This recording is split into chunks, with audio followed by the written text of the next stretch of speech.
The woman who walked through death to save her daughter. In the frozen hell of Montana, 1874, a mother carried her dying child through 3 days of blizzard, not to a church, not to a town, but to a man the world had forgotten. She was an outcast. He was a ghost. And between them lay a choice that would shatter everything they thought they knew about mercy, love, and survival. Stay with me until the end of this story, and comment your city below so I can see how far this tale of redemption travels across the world. The wind didn't howl in the Montana wilderness. It screamed. It screamed with the voice of 1,000 murdered dreams, tearing through the lodgepole pines like God's own fury, ripping bark from ancient trees and flesh from any creature foolish enough to stand against it. The snow fell so thick it erased the world, turning earth and sky into one endless sheet of white oblivion. In this frozen cathedral of death, where even the wolves had retreated to their dens and the ravens had fled south, a solitary figure stumbled forward. Clara Jennings was 26 years old, though the mirror, when she'd had access to such luxuries, told her she looked 40. 3 days in the storm had aged her another lifetime. Her dark hair, once carefully pinned in the modest style of a frontier woman, now hung in frozen ropes around a face carved hollow by grief and determination. Ice crystals clung to her eyelashes, her lips had gone blue, and somewhere around the second day, she'd stopped feeling her feet entirely. But she kept walking. She kept walking because stopping meant death, and death wasn't hers to claim yet. Death was already too close to the bundle she clutched against her chest, the small, impossibly light weight of her daughter, Lydia, wrapped in every piece of fabric Clara had owned. The girl's face was gray, her breathing so shallow that Clara had to stop every 100 yards to press her frozen cheek against her daughter's lips, desperate for the whisper of breath that meant one more minute, one more step, one more chance. "Just a little further, baby," Clara whispered, her voice cracking like ice breaking on a river. "Just a little further and we'll be warm, I promise. Mama promises." The promise tasted like ash in her mouth. She'd made so many promises she couldn't keep. She'd promised Keaton she would be strong when the town turned on them. She'd promised her father, before he'd disowned her, that she would see reason and forget that savage. She'd promised herself she could raise a half-Comanche child in a world that saw native blood as a stain to be scrubbed clean with violence and contempt. She'd broken every promise except one. She would not let her daughter die alone in the cold. The storm had started 4 days ago, just hours after the church council delivered their final judgment. Clara could still hear Reverend Thomas Everett's voice, sanctimonious and sharp as a blade, as he stood on her doorstep with 6 men behind him. "Clara Jennings, you have been found unclean in the eyes of God and this community. Your fornication with a heathen, your birthing of a half-breed child, and your continued refusal to repent have marked you as unfit for Christian society. You have until dawn to leave Salvation Creek. If you are found within 10 miles of this town after sunrise, we will take the child and place her in an institution where she might be civilized, and you will face justice for your moral crimes." Justice. They'd called it justice when they beat Keaton to death 2 years ago. They'd called it justice when they burned his body and dumped the ashes in the creek. They'd called it justice when they made Clara watch, 6 months pregnant, screaming until her voice broke. There was no justice in Salvation Creek, only judgment. So Clara had packed what little she owned, blankets, a few jars of preserved vegetables, Keaton's hunting knife, and the small leather pouch of herbs he'd taught her to use, and she'd walked into the night with Lydia bundled against her chest. She had no destination, no plan, only a rumor she'd overheard months ago, whispered between 2 trappers in the general store before they'd noticed her and gone silent. "Crazy bastard up in the Bitterroots," one had said. "War surgeon, they say. Elias Boone. Lost his whole family and went feral. Lives like a hermit in some cabin near Grizzly Pass. Probably dead by now, or wish he was." "Why'd he go up there?" the other had asked. "To get away from people, I reckon. Can't say I blame him. After what they did to his Apache wife." Clara had filed the information away like a precious stone. A doctor in the mountains. A man who'd loved a native woman. A man who might not turn her away. It was a thread-thin hope, but it was all she had. The first day hadn't been so bad. Lydia had been feverish but conscious, her dark eyes open and trusting as Clara sang to her old Comanche lullabies that Keaton had taught her in the firelight of happier times. They'd made perhaps 10 miles, following a hunter's trail that led generally north and west toward the shadow of the Bitterroot Mountains. The second day, the fever spiked. Lydia stopped responding to Clara's voice. Her little body burned like a coal, then went cold, then burned again. Clara had tried everything: cool snow pressed to her forehead, warm blankets, the fever-few tea she'd managed to brew over a pitiful fire in a shallow cave. Nothing worked. By nightfall, Lydia's breathing had turned ragged and wet, a sound Clara recognized with sick horror. Pneumonia. The same rattling wheeze that had taken 3 children in Salvation Creek the winter before. The third day, Lydia stopped crying, stopped moving. Only the faintest flutter of breath against Clara's cheek told her that her daughter's soul hadn't yet fled. That was when Clara had begun to run. She ran through snow that reached her knees, then her thighs. She ran through wind that knocked her down again and again, until her palms were bloody from catching herself on ice and rock. She ran through the gathering darkness of the third night, guided only by instinct and the vague direction of north toward Grizzly Pass. She ran because if she stopped, if she let herself think about the weight in her arms growing colder and stiller with each passing hour, she would lie down in the snow and let the wilderness take them both. And she was not ready to die. Neither was Lydia, not yet, not while Clara still had breath in her body. The fourth dawn broke gray and merciless. Clara stood at the base of a steep ridge, her legs shaking so badly she wasn't sure they'd carry her another step.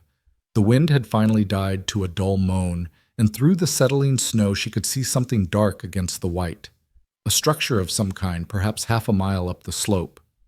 Smoke rose from what might be a chimney, thin and gray against the morning sky. "Thank you," Clara breathed, not sure if she was talking to God or Keaton's spirits or simply the mountain itself. "Thank you. Please. Please let him be there. Please let him help us." She started climbing. Every step was an act of will. Her body had moved beyond pain into a strange numbness, punctuated by moments of white-hot agony, her frostbitten toes screaming inside her boots, her shoulders burning from clutching Lydia for so many hours, her lungs raw from breathing frozen air. But she climbed, hand over hand where the slope was too steep to walk, dragging herself over rocks and through drifts, never looking down at the bundle in her arms, because if she looked, if she saw how still Lydia had become, she might not be able to keep moving. The cabin resolved itself from the snow-covered landscape like something out of a fever dream. It was larger than she'd expected. A solid structure of split logs with a covered porch and shuttered windows, a barn or stable built against one side, and what looked like a smokehouse beyond. Signs of life, an axe buried in a chopping block, a neat stack of firewood under the eaves, fresh tracks in the snow leading from the cabin to the barn. Someone lived here, someone who hadn't abandoned this place to the winter. Clara's legs gave out on the last 20 yards. She fell hard, catching herself on her elbows to keep from crushing Lydia, and lay there in the snow for a moment that stretched into eternity. Her vision grayed at the edges. Her heartbeat hammered, irregular and weak in her ears. She thought, with perfect clarity, "This is where I die. I got her here, but I can't make it the rest of the way. I'm sorry, baby. I'm so sorry." Then she heard the door open. Christ almighty! The voice was rough, unused, like stones grinding together. Clara lifted her head, blinking snow from her eyelashes, and saw a man standing on the porch. He was tall, broad-shouldered, dressed in worn buckskin and a heavy bearskin coat. Dark hair shot through with silver, a beard that hadn't been trimmed in months, and eyes. Even from this distance, Clara could see his eyes, pale as glacier ice and just as cold. Elias Boone. It had to be. Clara tried to speak, but her throat had frozen shut. She tried to stand, but her body refused. So she did the only thing she could. She unwrapped the bundle in her arms enough to reveal Lydia's gray, still face, and she held her daughter up toward the stranger like an offering, like a prayer. The man went rigid. For a heartbeat, Clara thought he would turn and walk back inside, shut the door, leave them to die in his yard. His face had gone white, his jaw clenched so tight she could see the muscle jumping in his cheek. Then he moved.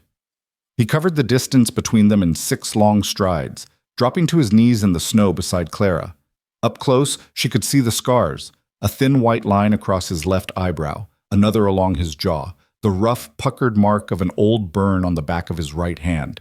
His eyes swept over Lydia with the focused intensity of a predator sizing up prey, but his hands, when they reached for the child, were shockingly gentle. "How long has she been like this?" His voice was sharp, demanding. 2, 3 days. Clara could barely force the words out. "The fever. I couldn't. The town." "Don't talk. Save your strength." He pulled Lydia fully from Clara's arms, and for one terrible moment Clara tried to hold on, some primal instinct screaming that she couldn't let go, couldn't trust this stranger. But her frozen fingers wouldn't obey, and the man lifted Lydia as if she weighed nothing at all. He held her against his chest, his ear close to her face, his fingers pressing against her throat. Clara watched his expression, trying to read her daughter's fate in the lines of his weathered face. "She's breathing," he said finally, and Clara's sob of relief came out as a broken gasp. "Barely, but she's still breathing. Can you walk?" Clara nodded, though she wasn't sure it was true. The man shifted Lydia to one arm and extended his other hand to Clara. She took it, felt the callous strength of his grip as he hauled her upright. Her knees buckled immediately, and he caught her around the waist, supporting most of her weight as he half carried, half dragged her toward the cabin. "What's your name?" he asked as they stumbled through the snow. "Clara Jennings. My daughter, Lydia." "I'm Elias Boone. And I'm going to ask you one question, Clara Jennings, and I need you to answer me truthfully. Can you do that?" Clara nodded. "Did someone do this to your daughter? Is someone hunting you?" Clara's breath caught. She thought of Reverend Everett's cold eyes, the men who'd stood behind him, the barely veiled threats, but she shook her head. Not yet. They gave us time to leave, but if we'd stayed, yes, they would have taken her, put her in an institution, or worse." Elias's jaw tightened, but he said nothing else. They reached the porch, and he kicked the door open, pulling Clara into a wave of blessed warmth that made her gasp and sob simultaneously. The cabin's interior was a blur. A fireplace roaring with heat, rough-hewn furniture, shelves lined with books and bottles and medical instruments.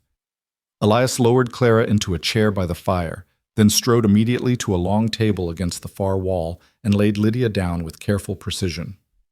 "Strip her," he ordered, already moving around the table, lighting lanterns and pulling down jars and tools from the shelves above. "Everything. I need to see her skin, assess the frostbite damage. Can you do that, or are your hands too frozen?" Clara looked down at her hands. They were blue-white, the fingers bent like claws. She tried to flex them and felt nothing, just a distant tingling like they belonged to someone else. But she pushed herself up from the chair and stumbled to the table. "I can do it," she said. "Then do it fast. Every second counts." Clara's frozen fingers fumbled with the layers of fabric she'd wrapped around Lydia. There were so many: blankets, shawls, Clara's own coat, and 2 spare dresses, all bundled and tied to keep the warmth in. As she peeled them away, she began to see the damage. Lydia's lips were gray-blue, her fingertips dark, her small chest barely moving with each shallow breath. But what made Clara's stomach drop was the sound, that wet, rattling wheeze coming from deep in her daughter's lungs. "Pneumonia?" she whispered. "Advanced pneumonia," Elias confirmed, pressing his fingers to Lydia's throat, then her chest, his face grim. "Frostbite on the extremities, severe hypothermia, signs of dehydration. How long since she last drank anything?" Yesterday morning, maybe." She couldn't keep anything down after that. Christ. Elias moved with sudden, fierce purpose, pulling bottles and instruments from the shelves, arranging them on the table with the precision of a man performing surgery. "I need you to listen carefully, Clara. Your daughter is dying. Without intervention, she'll be gone by nightfall. With intervention, she's got maybe a 50-50 chance. Do you understand what I'm telling you?" Clara nodded, tears streaming down her face. "Do whatever you have to do. Please, save her." Elias looked at her for a long moment, something haunted flickering behind those ice-pale eyes. Then he nodded once, sharply, and turned back to Lydia. "Get yourself warm," he said, his voice softer now. "There's tea in the pot by the fire, blankets in the chest by the bed. I need you functional, not frozen. Can't save your daughter if I'm trying to keep you alive too." Clara wanted to argue, wanted to stay by Lydia's side, but she recognized the tone in his voice. This wasn't a suggestion. This was a command from a man who knew exactly what he was doing, so she stumbled back to the fire, poured herself a cup of bitter pine needle tea with shaking hands, and wrapped herself in one of the blankets from the chest. It smelled like smoke and herbs and something else, something faintly sweet and sad that she couldn't identify. From the table, she could hear Elias working, the clink of glass bottles, the splash of liquid being poured. His voice, low and steady, murmuring to Lydia as if she could hear him. "Come on, little one. Stay with me. You didn't walk through a blizzard just to quit now. Your mama didn't carry you all this way so you could give up. Breathe. That's it. One breath at a time. Fight for it. Fight." Clara closed her eyes and prayed. She prayed to Keaton's gods and her father's God and any spirit that might be listening in the winter darkness. She prayed with everything she had left, every ounce of strength and hope and desperate, ragged love. "Please, not her. Take me if you want someone. Take me, but let her live. Please." Time stretched and warped. Minutes became hours, became eternities. The fire burned low and Clara fed it with wood from the stack by the hearth, her movements automatic, her gaze never leaving the table where Elias worked over her daughter's small, still form. He'd stripped off his coat, rolled up his sleeves, and his hands moved with the confident precision of a man who'd done this 1,000 times before, checking Lydia's pulse, listening to her lungs, applying poultices to her frostbitten fingers and toes, forcing drops of liquid between her blue lips. At some point, Clara realized she was holding her breath, waiting for Lydia to take hers. And at some point after that, deep into the night, when the wind had finally died to a whisper outside and the world had gone silent as a grave, Elias stepped back from the table. His shoulders sagged, his head bowed, and Clara's heart stopped. "No," she whispered. "No, please, no." She stabilized. Elias's voice cut through her panic like a knife. He turned to face Clara, and she saw the exhaustion carved into every line of his face, the sweat soaking his shirt despite the cold. "Her temperature's coming up. The pneumonia's still dangerous, but I've given her everything I can to help her fight it. The frostbite. She'll likely lose the tips of 3 fingers and 2 toes, but that's better than losing her life. She's not out of danger yet. The next 24 hours will tell us whether she makes it or not. But right now, in this moment, she's breathing on her own, and her heart is beating steady. That's more than I thought we'd get when I first saw her." Clara was moving before she realized it, crossing the cabin to the table where Lydia lay wrapped in clean blankets, her face still gray but somehow less lifeless than before. Clara touched her daughter's cheek with trembling fingers and felt warmth, faint but real. "Thank you," she breathed. "Thank you, thank you, thank you." "Don't thank me yet." Elias's voice was rough. "Like I said, we're not out of the woods, and you—" He studied Clara with the same clinical intensity he'd turned on Lydia.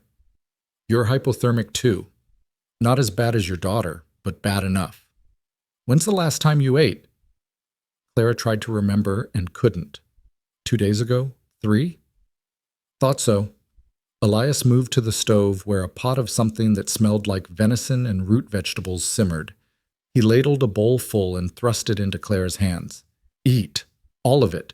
Then you're going to sleep in my bed while I watch your daughter. And before you argue—" He held up a hand as Clara opened her mouth to protest. "I haven't slept in a bed in 2 years. I sleep in the chair by the fire. The bed's yours. Non-negotiable." Clara looked at him, at this scarred, gruff stranger who'd taken them in without question, who'd fought for Lydia's life as if it were his own. She wanted to ask him why. Why had he helped them? Why did he live alone in these mountains? Why had his eyes gone haunted and distant when he first saw Lydia in her arms? But she was too tired, too wrung out, too grateful to form the questions. So instead, she whispered the only words that mattered. "I came here to ask you to bury my child. And you saved her instead." Elias turned away, his shoulders rigid. When he spoke again, his voice was so quiet Clara almost didn't hear it. "I know what it's like to bury someone you love," he said. "I buried my wife and son 3 years ago. Buried my whole life with them. So when I saw you in the snow, holding that girl like she was the only thing keeping you tethered to this earth." He paused, his hands gripping the edge of the table until his knuckles went white. "I couldn't do it again. Couldn't watch another person lose everything, not if I could stop it." Silence fell between them, heavy with shared grief and the weight of the dead. Outside, the wind picked up again, rattling the shutters. Inside, the fire crackled and popped.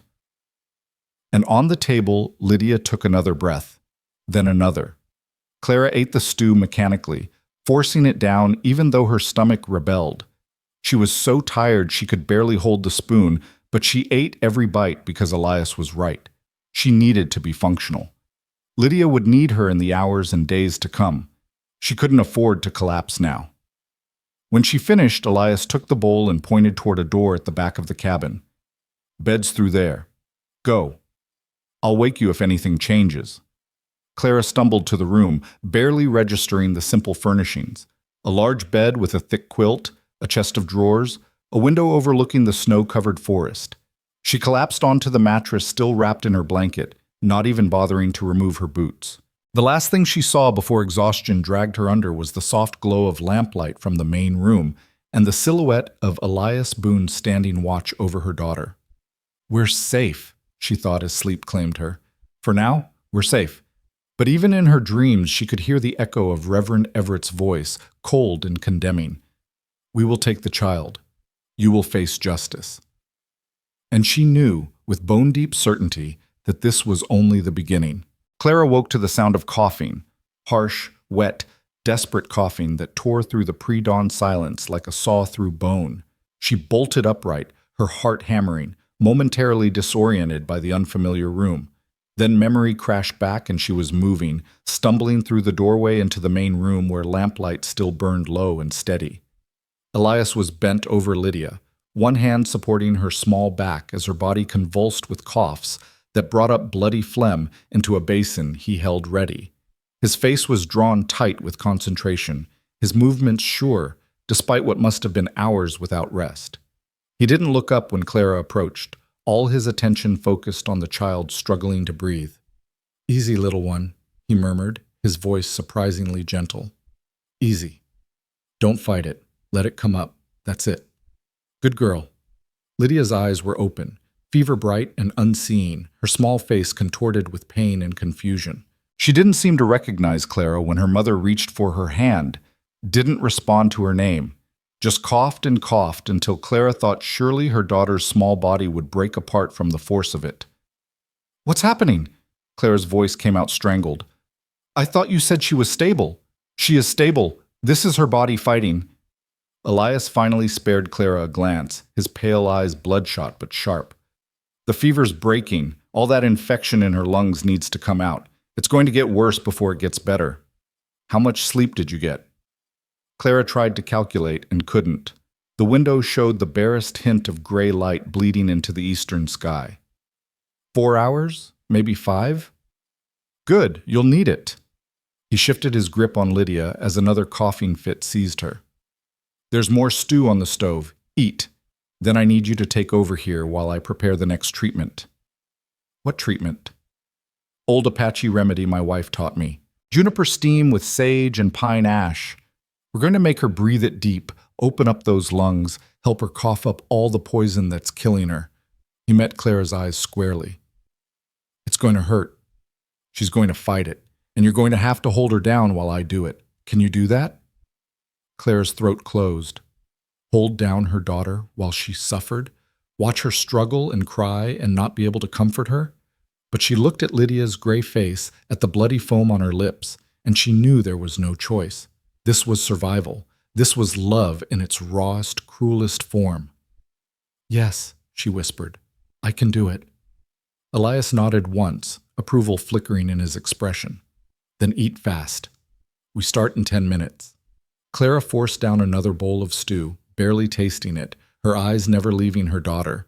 Lydia had quieted now, her breathing ragged and shallow, her small chest heaving with effort. She looked so fragile lying there on the rough wooden table, surrounded by bottles and bandages and instruments that spoke of pain and healing in equal measure.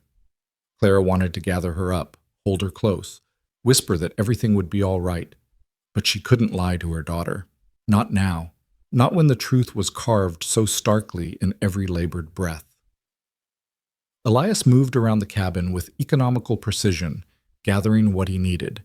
He filled a large iron pot with water from a barrel by the door and set it on the stove to boil. From leather pouches and glass jars on the shelves, he measured out dried juniper berries, sage leaves, strips of pine bark, and something that looked like fine gray ash. His hands never hesitated, never fumbled. This was a muscle memory, knowledge worn smooth by repetition. "Your wife taught you this?" Clara asked, watching him work. "She taught me a lot of things." Elias's voice was neutral, carefully stripped of emotion. White medicine's good for bullets and broken bones, but for fevers, for lung sickness, for the kinds of ailments that kill slow. The old ways work better. White doctors, they want to bleed you, give you mercury and opium, make you sicker before you get better. If you get better. My wife, she knew plants. Knew how to read a body, listen to what it needed. She saved more lives in our 5 years together than I saved in 2 years of war surgery. He paused, his hand hovering over a jar of something dark and pungent. The army doctors, they called her a savage, said her remedies were superstition and witchcraft. Then winter came, and half the fort came down with influenza. Suddenly they were real interested in her superstitions. She saved 43 men that winter. You know how they thanked her? Clara shook her head, though she could already guess the shape of the story. They accused her of witchcraft anyway, said she must have cursed them first, then pretended to cure them, said no squaw should have that kind of power over white men's lives. His jaw clenched. The commander's wife started a campaign to have her removed from the fort. For the safety of the children, she said. For the moral character of the community. My superiors gave me a choice. Send my wife away, or resign my commission.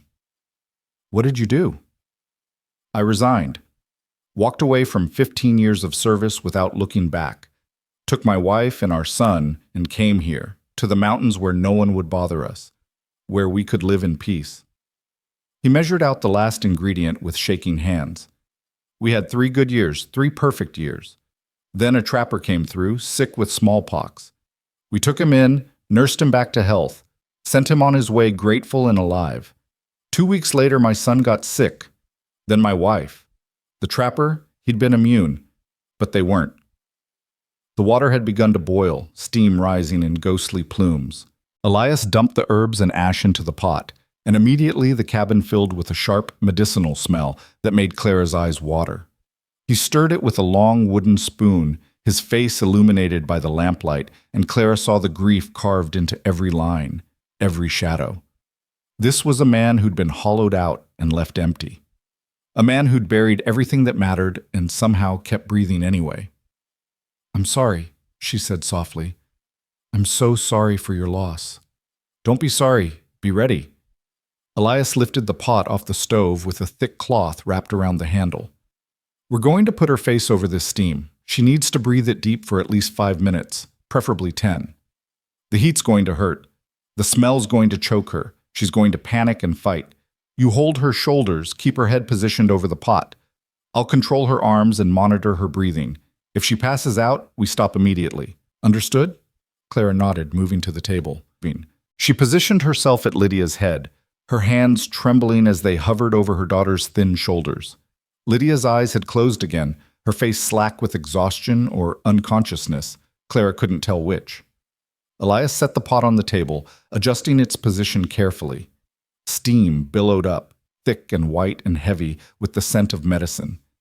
He draped a large blanket over a frame he'd constructed from 2 chairs and a piece of wood, creating a tent that would trap the steam around Lydia's face.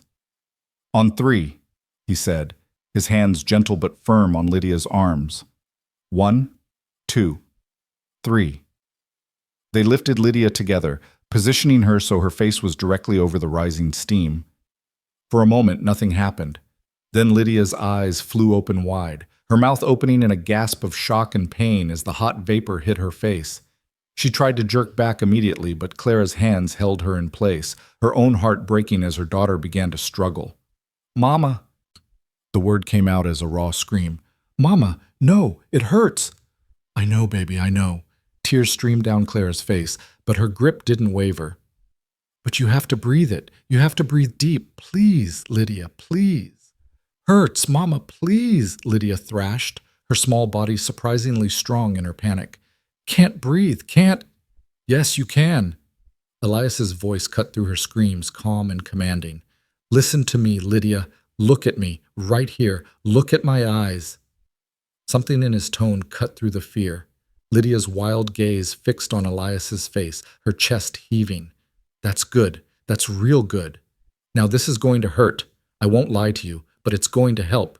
You're full of bad air, sick air, and we need to get it out. This steam, it's going to make you cough. It's going to make you spit up all the poison that's making you hurt.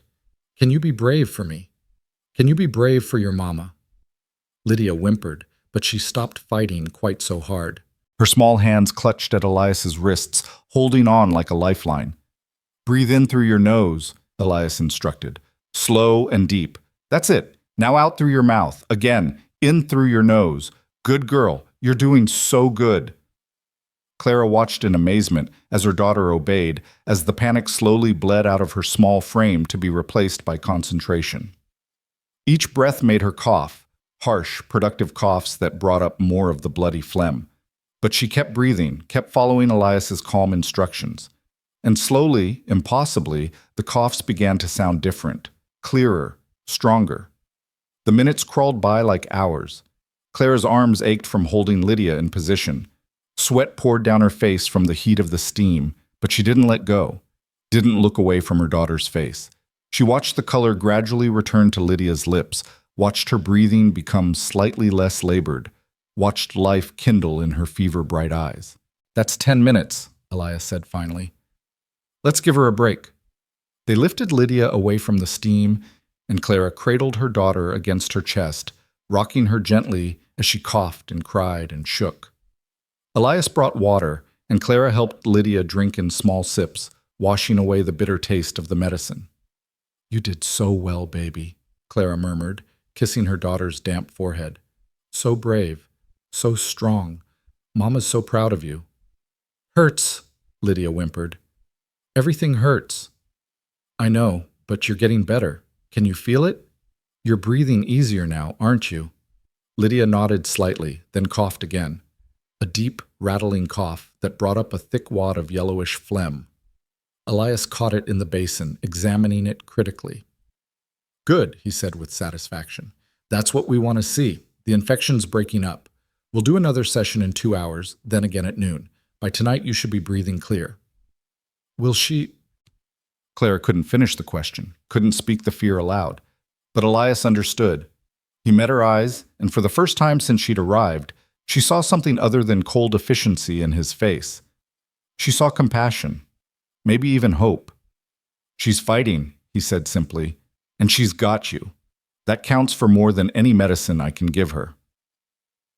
The day that followed was a blur of steam treatments, cough-racked hours, and brief moments of fragile rest. Between sessions, Clara held Lydia close, singing to her in Comanche and English both, telling her stories about her father, about the home they'd lost and the home they'd find someday. Elias worked tirelessly, checking Lydia's pulse and temperature, adjusting his remedies, forcing spoonfuls of bitter tea between her lips. He moved like a man possessed, driven by something deeper than duty or simple compassion. During one of Lydia's brief sleeps, Clara found Elias standing at the window, staring out at the snow-covered forest. His shoulders were slumped with exhaustion, his hands braced against the window frame like he needed the support to stay upright. "You should rest," Clara said softly. "I can watch her for a while." "Can't rest. Not yet." "You've been awake for, what, 30 hours? More?" "Done longer during the war." But his voice lacked conviction. Clara moved closer, studying his profile. In the gray afternoon light, she could see the toll the sleepless night had taken, the deep circles under his eyes, the lines of strain around his mouth, the tremor in his hands that he couldn't quite control. "Why are you doing this?" she asked. "You don't know us. You don't owe us anything. So why are you killing yourself to save my daughter?" Elias was silent for so long Clara thought he wouldn't answer. Then he spoke, his voice rough and low. "My son was 4 years old when he died. 4 years old, and all I could do was watch him burn with fever and fade away. I tried everything: white medicine, Apache remedies, prayers to every god I'd ever heard of. Nothing worked. He died in my arms, and my wife, she looked at me like I was a stranger, like I'd betrayed her. 3 days later, she was gone too, and I was alone." He turned to face Clara, and the naked pain in his eyes made her breath catch. "I became a surgeon to save lives, spent years learning how to put men back together after they'd been torn apart by bullets and bayonets. But I couldn't save my own family, couldn't save the two people who mattered most. So I came up here to die. Not all at once, but slow, letting the cold and the loneliness eat me alive. I told myself I was done. No more healing, no more fighting, just waiting for the end. But then we came," Clara whispered. "But then you came, stumbling through the snow with your daughter in your arms, begging me to bury her. And I looked at her face," his voice cracked, "and I saw my son, saw my wife, saw every person I ever failed to save. And I knew I had a choice. I could turn away, let death have another victory, or I could fight. One more time. Even if I fail, even if she dies anyway, at least I'd know I tried." Clara reached out, covering his scarred hand with her own. "You're not going to fail. Look at her. She's breathing. She's fighting. Because of you." Elias stared down at their joined hands, and Clara saw something shift in his expression. A tiny crack in the armor he'd built around himself, letting in the smallest sliver of light. "She's fighting because of you," he said finally. "A mother's love, that's stronger than any medicine I know. I'm just helping her find her way back." Before Clara could respond, a sound from the table made them both turn. Lydia was stirring, her eyes fluttering open. And for the first time since Clara had arrived at the cabin, her daughter's gaze was clear, focused, present. "Mama?" The word was hoarse, barely audible, but it was the most beautiful sound Clara had ever heard. She was at her daughter's side in an instant, taking Lydia's small hand in hers. "I'm here, baby. I'm right here." "Thirsty?" Clara laughed, tears streaming down her face. "You're thirsty? Oh, thank God. Yes, let's get you some water." Elias brought a cup, helping Clara lift Lydia's head so she could drink. The girl sipped slowly, carefully, keeping the water down. Her eyes moved from Clara to Elias and back again, taking in the strange cabin, the unfamiliar man, the bandages on her fingers. "Where are we?" she asked. "We're safe," Clara said, smoothing Lydia's dark hair back from her forehead. "That's all that matters. We're safe, and you're getting better." "He helped us?" Lydia's gaze fixed on Elias with the uncanny perceptiveness of children. "The man with sad eyes?" Elias froze, something raw and vulnerable flashing across his face. Then he knelt beside the table, bringing himself to Lydia's eye level. "My name's Elias," he said gently. "And yes, I helped you. But you did most of the work yourself. You're a fighter, Lydia Jennings. Your mama raised you strong." "My papa too," Lydia said. "Papa was strong. Papa taught me." She coughed, and Elias quickly supported her through it. When it passed, she continued, her voice small but determined. "Papa taught me to be brave, like the warriors. He said half of me is Comanche, and that makes me strong." "Your papa was right," Elias said, and Clara heard the thickness in his voice. "Being Comanche, being Apache, being any of the people, that's a gift. Don't let anyone tell you different." "You knew the people." Lydia's eyes widened. "You knew them like Papa?" "I married one of them. Her name was Ayana. It means eternal blossom in Apache. She was the strongest, smartest, bravest woman I ever met. And she taught me that strength comes in lots of forms. Sometimes it's fighting, sometimes it's healing, and sometimes it's just surviving, keeping going when everything tells you to quit." Lydia considered this, her young face serious. Then she reached out with one bandaged hand and touched Elias's scarred knuckles. "Did you quit?" she asked. "When Ayana went to the spirit world?" Elias's breath caught. Clara watched him struggle with the answer, watched him weigh honesty against kindness. Finally, he nodded. Yes, he admitted. I quit. I came up here to hide from the world and wait to die. But then your mama brought you to my door, and... He paused, his pale eyes shining. And you reminded me that quitting's easy. It's fighting that's hard. Fighting for one more breath, one more day, one more chance to make things right. You taught me that, little warrior. You and your mama both. Oh, Lydia smiled, a tiny, fragile thing, but a real smile nonetheless. Then we're all teachers, she said. Papa used to say, everyone teaches everyone if you're paying attention. Your papa was a wise man. I miss him. Lydia's smile faded. I miss him so much it hurts worse than the coughing. I know. Elias's voice was rough with emotion. I miss my family too, every single day.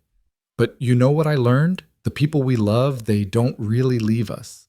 They live on in the things they taught us, the ways they changed us.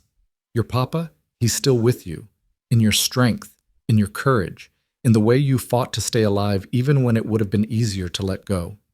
You think he's proud of me? I know he is. And your mama too.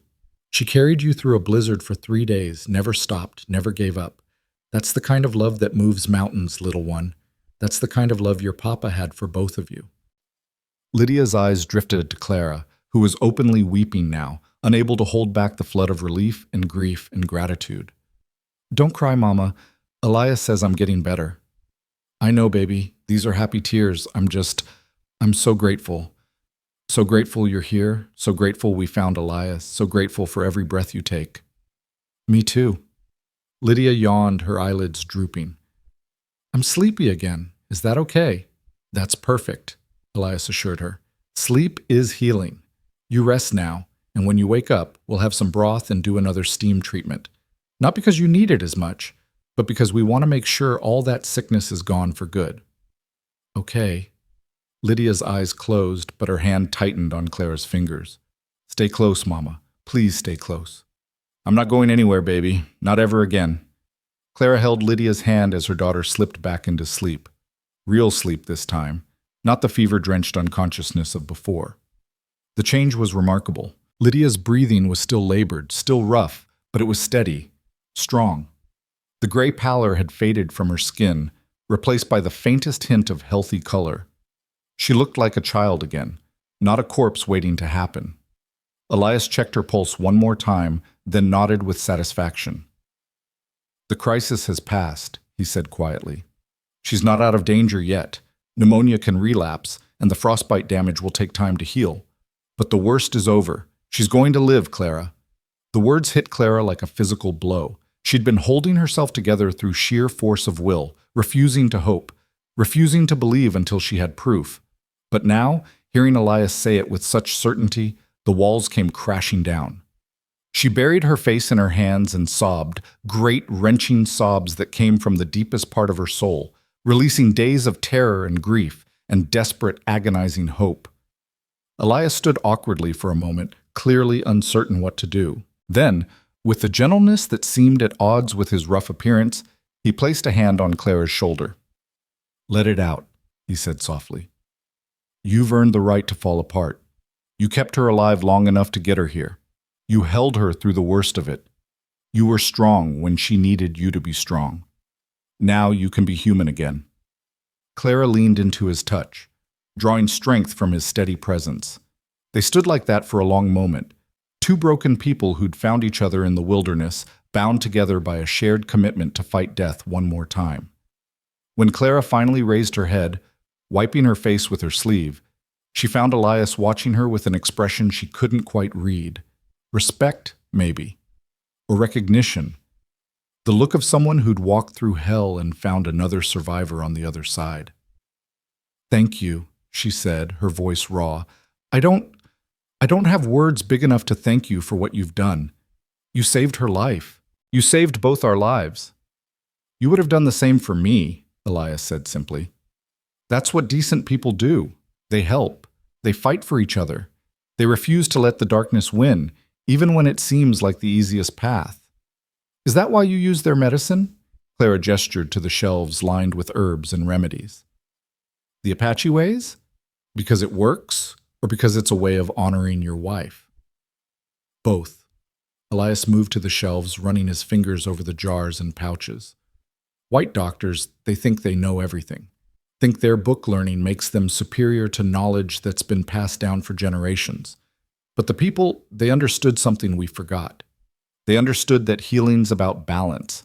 Mind, body, spirit. You can't treat one without treating all three. The steam treatment I gave Lydia, it's not just about clearing her lungs. It's about giving her something to focus on, something to fight for. It's about showing her that healing hurts, but it's worth it. That's medicine Ayanna taught me, and it saved more lives than all my surgical training combined. He pulled down a small leather pouch and opened it, showing Clara the contents: dried sage, sweetgrass, and something that looked like cedar bark. When Ayanna died, I wanted to burn everything, all her remedies, all her teachings, everything that reminded me of her, but I couldn't do it, because destroying her medicine would have been like destroying her memory, erasing everything she stood for. So I kept it, learned it, used it, even when I swore I'd never heal another soul, and now? He looked at Lydia, sleeping peacefully on the table. Now I'm glad I did. Clara moved closer, studying the herbs with new appreciation. Teach me, she said impulsively. Teach me what she taught you. I want to learn. For Lydia, and for Keaton's memory, too. Elias's eyes widened slightly. Keaton? That was your husband's name? Yes. He was Comanche. Gentle, kind, brave. Everything the town said his people weren't. They killed him for daring to love me, for daring to exist in their world without bowing his head and accepting their hatred. Clara's voice hardened. They called him a savage, called our daughter a half-breed, said she'd be better off dead or in an institution where they could civilize her. But Keaton taught me that civilization isn't about skin color or language or which god you pray to. It's about how you treat people, about kindness and honor and courage. The town that called him savage was the most uncivilized place I've ever known. I understand. Elias's voice was heavy with shared pain. They did the same to Ayanna. Feared her because she was different, hated her because she was better than them. The army fort where I served, they used her when they needed her medicine, then spit on her when the crisis passed. Called her a witch, said our son would grow up to be a violent savage because of his mixed blood. As if love could be divided by blood. As if a child could be anything but innocent. They stood in silence, bound by their parallel wounds. Outside, the afternoon light was fading, the sky turning the deep purple gray of winter twilight. Inside the cabin, shadows gathered in the corners, but the fire burned warm and steady. Finally, Clara spoke. You asked me before if someone was hunting us. I said no, but I'm not sure that's true. The town gave us time to leave. But the preacher's son, Thomas Everett, he's the one who led the council against me. He wanted to marry me once before I met Keaton. When I refused him, he never forgave me. I saw it in his eyes when he came to cast me out. This isn't over for him. He'll come looking, eventually, to finish what he started. Elias's expression hardened. Let him come. This is my mountain, my land, and anyone who tries to hurt you or your daughter will learn real quick what kind of savage I can be. The words should have frightened her. Instead, Clara felt only relief. For the first time since Keaton's death, she wasn't alone. Wasn't facing the world's cruelty with nothing but her own worn strength. Why? She asked. Why would you stand against them for us? You don't know us. This isn't your fight.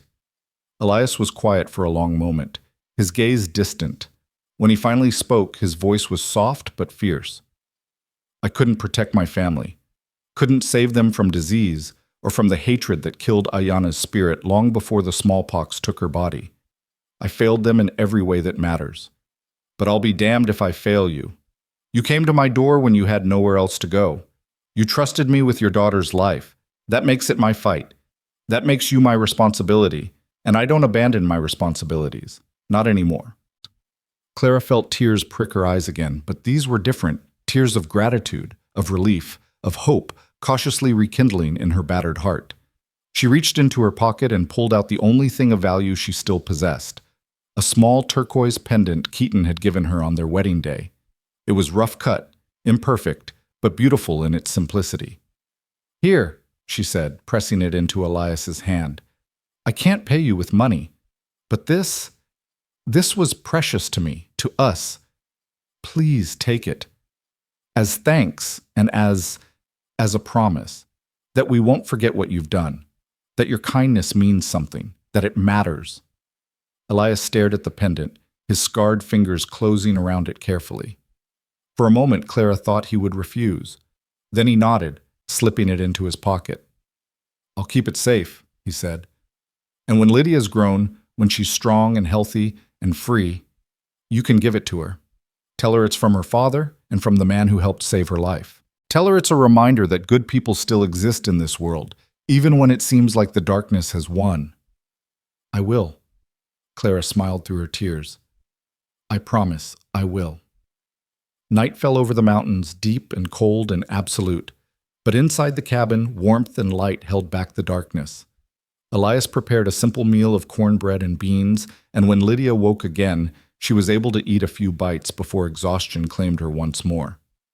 Clara ate too, marveling at how strange it felt to have food in her belly, warmth in her bones, and hope in her heart.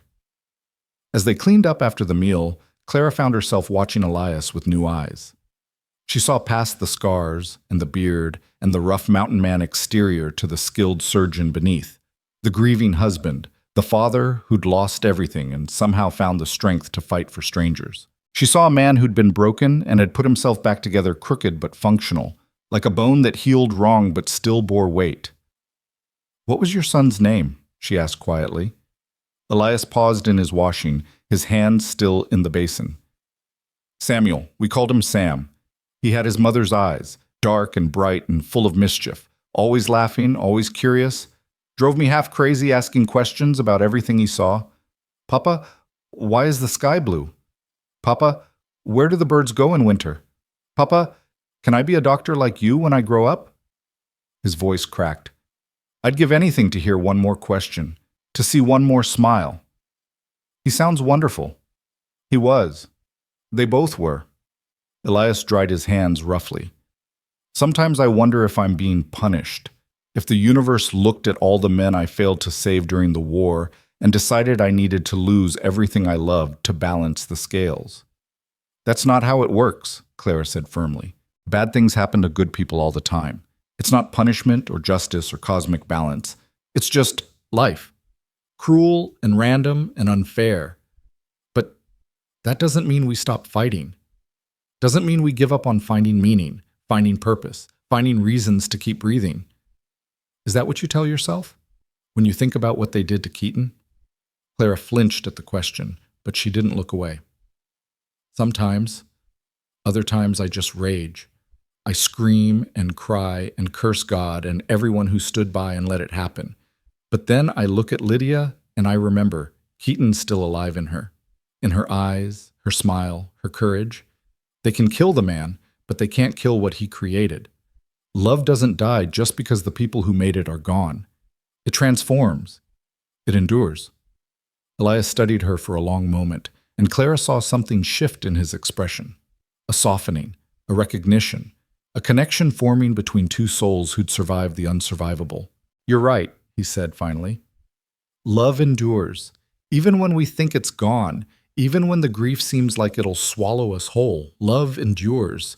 It changes shape, becomes something we barely recognize. But it's still there," Clara finished. "Still real, still worth protecting, still worth fighting for." They held each other's gaze across the small cabin, and Clara felt something warm unfold in her chest. Not romantic love. Not yet, but the beginning of trust, of partnership, of two wounded people finding strength in each other's survival.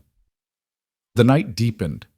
Elias showed Clara how to mix more of the herbal remedies, teaching her the properties of each plant and how to identify them in the wild. She learned quickly, her mind hungry for knowledge that might keep her daughter alive, that might honor Keaton's memory by preserving the ways of his people. As they worked side by side, their conversation drifted from medicine to memories, from grief to glimpses of hope. And on the table, wrapped in clean blankets and breathing steadily, Lydia slept through the night without fever, without terror, without the rattle of death in her lungs. When dawn finally broke, painting the snow-covered mountains in shades of pink and gold, Clara stood at the window beside Elias and watched the sun rise over a world that had tried its best to kill them. "We made it," she whispered. "We actually made it through. Through the worst of it, anyway." Elias's voice was rough with exhaustion, but there was something lighter in it too. Something that might, someday, become hope. There's still healing to do, still dangers out there. But for now, in this moment, yes, we made it. Clara reached out and took his hand, squeezing gently. He squeezed back, his grip warm and steady and real. Behind them, Lydia stirred and called out softly, "Mama?" Clara turned, her heart full to bursting. "I'm here, baby. I'm right here." And as she went to her daughter's side, as she held Lydia close and felt the strong, steady beat of her heart, Clara allowed herself to believe something she'd thought lost forever. She allowed herself to believe in tomorrow. The days that followed took on a rhythm that felt almost like peace.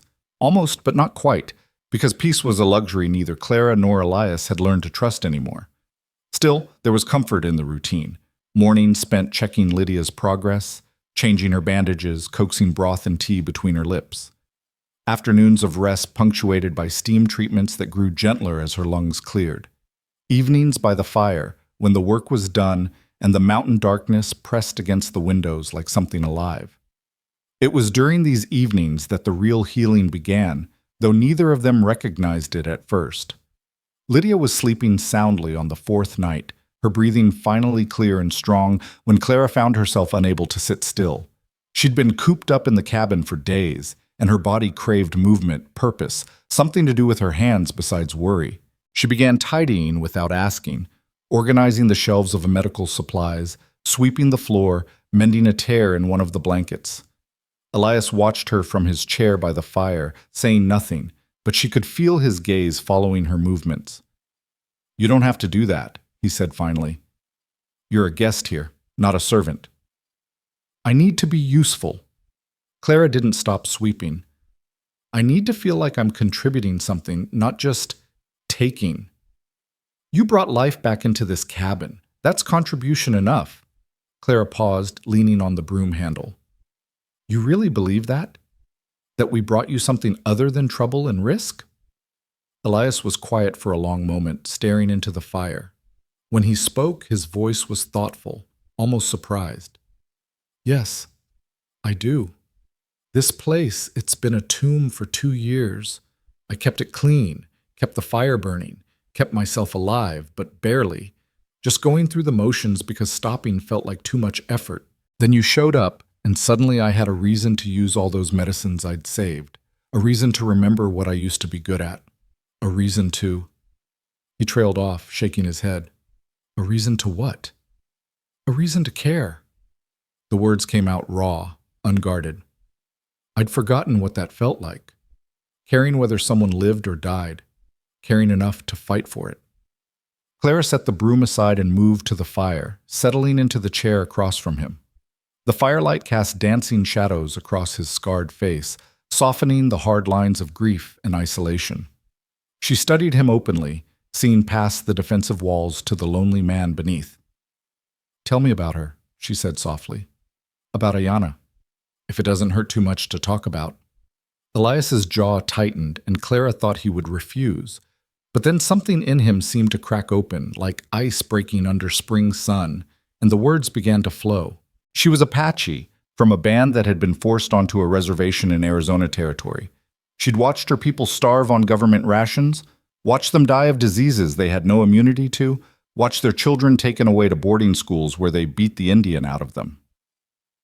When I met her, she was working as a translator at Fort Union, the only job the Army would give her, and only because they needed someone who could speak both Apache and English well enough to prevent misunderstandings.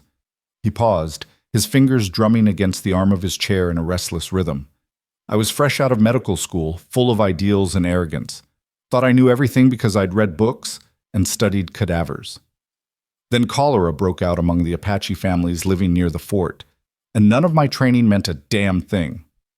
People were dying faster than I could treat them.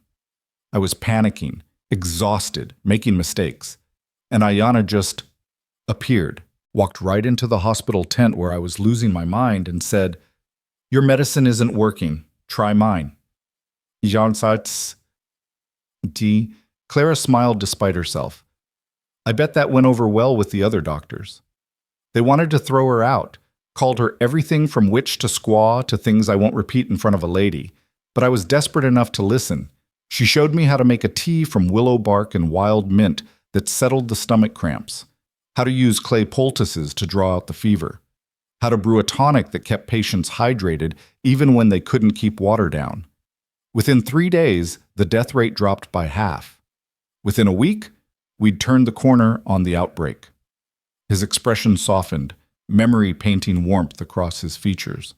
After that, she stayed, said someone had to make sure I didn't kill people with my book learning. We worked together every day, treating soldiers and Apache families both.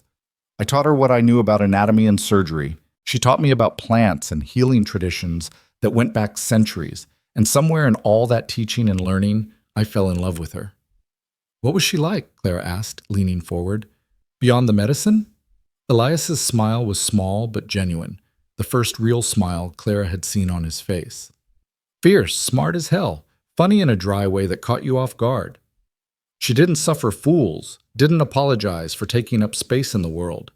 And she had this presence about her, like she could see right through your walls to the person underneath. Made you want to be better than you were. He stood abruptly, moving to one of the shelves, where he retrieved a small wooden box. He opened it carefully, revealing a few precious items, a beaded bracelet, a piece of turquoise carved in the shape of a bird, and a small tintype photograph in a tarnished silver frame. He handed the photograph to Clara. The woman in the image was beautiful in an unconventional way. Strong features, dark eyes that stared directly into the camera with unflinching confidence. Long black hair braided with what looked like strips of leather and small shells. She wore a simple dress that was neither fully Apache nor fully white, but something in between. And beside her stood a younger Elias, his arm around her waist, his expression so open and happy it made Clara's heart ache for him. She looks like she could command armies, Clara said softly. She could have, if the world had let her. Instead, they tried to make her small, tried to break her spirit. But Ayana, she refused to break, even when it would have been easier. He took the photograph back, gazing at it with such longing that Clara had to look away. We got married in secret because the army wouldn't recognize mixed marriages. Had Sam a year later. For 5 years we built a life together. It wasn't always easy. Hell, it was mostly hard. The other officers' wives shunned her. The soldiers made crude jokes when they thought I couldn't hear. My own family back in Pennsylvania disowned me when they found out. But none of that mattered because we had each other. What changed? Clara asked, though she already knew the shape of the answer. Everything. Nothing. The same old story that's been playing out since white men first came to this continent. Elias's voice hardened. The fort commander's wife decided Ayana was a threat. To what? I still don't know. But she started a campaign, whisper campaign at first, then more open. Said Ayana was practicing witchcraft. Said our son was dangerous because of his mixed blood. Said I was a disgrace to my uniform for marrying a savage. The commander, he was a political man. Didn't want trouble with his wife or with the Eastern newspapers that were always looking for scandal, so he gave me a choice. Send my Apache wife away or resign my commission. Clara's hands clenched in her lap. And you chose her. I chose us. Chose my family over everything else I thought mattered. We came up here, to this mountain, where no one could touch us. Built this cabin with our own hands. Hunted, gathered, lived off the land. Sam was 3 years old, happy and healthy, and free in ways he never could have been near civilization. For 3 years, we were truly at peace. Then that damn trapper showed up, sick and half dead, and we took him in because that's what decent people do. We nursed him back to health, saved his life. 2 weeks after he left, Sam got sick. His voice cracked, and Clara saw him fighting to maintain control. She wanted to tell him to stop, that he didn't have to relive this pain for her sake. But something in his posture told her he needed to speak it aloud, needed to give voice to the grief that had been eating him alive in silence.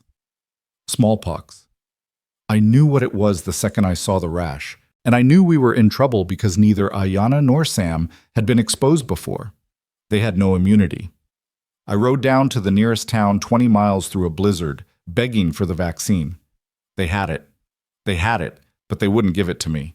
Said they couldn't waste medical supplies on Indians. Said if my wife and son died, it was God's judgment for my moral failings. Clara gasped, her hand flying to her mouth. Dear God, they let them die? On purpose? Not directly. They didn't put a gun to their heads. They just withheld treatment that could have saved them and called it policy. Elias's voice was flat now, emotionless, the tone of a man who'd burned through rage and arrived at something colder. I rode back empty-handed, nursed them the best I could with what Ayanna had taught me, but smallpox doesn't care about herbs or prayers. Sam died first. 4 years old. I buried him on the hillside behind the cabin where he used to play. Ayanna lasted 3 more days, long enough to make me promise I'd keep living, keep using her medicine, keep fighting. Then she let go. Silence fell between them, heavy and absolute. The fire crackled and popped, indifferent to human suffering. Outside, a wolf howled in the distance, its cry lonely and wild. Clara found herself crying without realizing when the tears had started, grieving for people she'd never met, for a family destroyed by the same hatred that had taken Keaton. I'm so sorry, she whispered. Elias, I'm so sorry. No one should have to. That's not even cruelty. That's evil. Pure evil. Yes. He replaced the photograph in its box with careful reverence. It was. And I've spent 2 years trying to understand how people can do that to each other, how they can look at a dying child and choose hatred over mercy. I still don't have an answer. I don't think there is one, really. Some people, they need someone to hate, need someone to feel superior to. And if you're different, different skin, different beliefs, different blood, then you're fair game. Clara wiped her eyes with her sleeve. Keaton used to say something similar. He said white people were afraid because they'd built their whole world on violence, and they knew deep down that violence would eventually come back on them. So they had to keep finding new enemies, new threats, new reasons to justify what they'd done. If they admitted we were all just human, all just trying to survive and love and raise our children, if they admitted that, then they'd have to face what monsters they'd become. Your Keaton was wise. Elias returned to his chair, suddenly looking decades older. Tell me about him. How you met. How you fell in love in a world that wanted to destroy you for it. Clara hesitated, old pain rising like bile in her throat, but Elias had opened his wounds for her. The least she could do was return the honesty. I was 22, traveling with my father from Ohio to Montana Territory. He was a preacher, convinced God had called him to bring civilization to the frontier. My mother had died the year before, and father was drowning in grief and religious fervor in equal measure. Thought if he saved enough souls, God would forgive him for whatever sins he imagined he'd committed. She shook her head at the memory. We were crossing through Comanche territory, stupidly, recklessly, because father refused to wait for a military escort, said God would protect us. God didn't, I'm guessing. No, bandits did. White bandits, ironically enough. They came at us in the night, killed our guide, would have killed us too if Keaton hadn't stopped them. He was scouting for the Comanche chief, monitoring white movement through their territory. He heard the gunshots, came to investigate, and ended up saving our lives, killed 2 of the bandits, scared off the rest, brought us to his camp, where his people fed us and tended our wounds and treated us with more kindness than any white settlement had shown. Clara's smile was sad and sweet at once. Father hated every second of it, kept preaching at them, trying to convert them, telling them they were savages who needed Jesus. But Keaton, he just smiled at me. This quiet, patient smile like he understood something I didn't.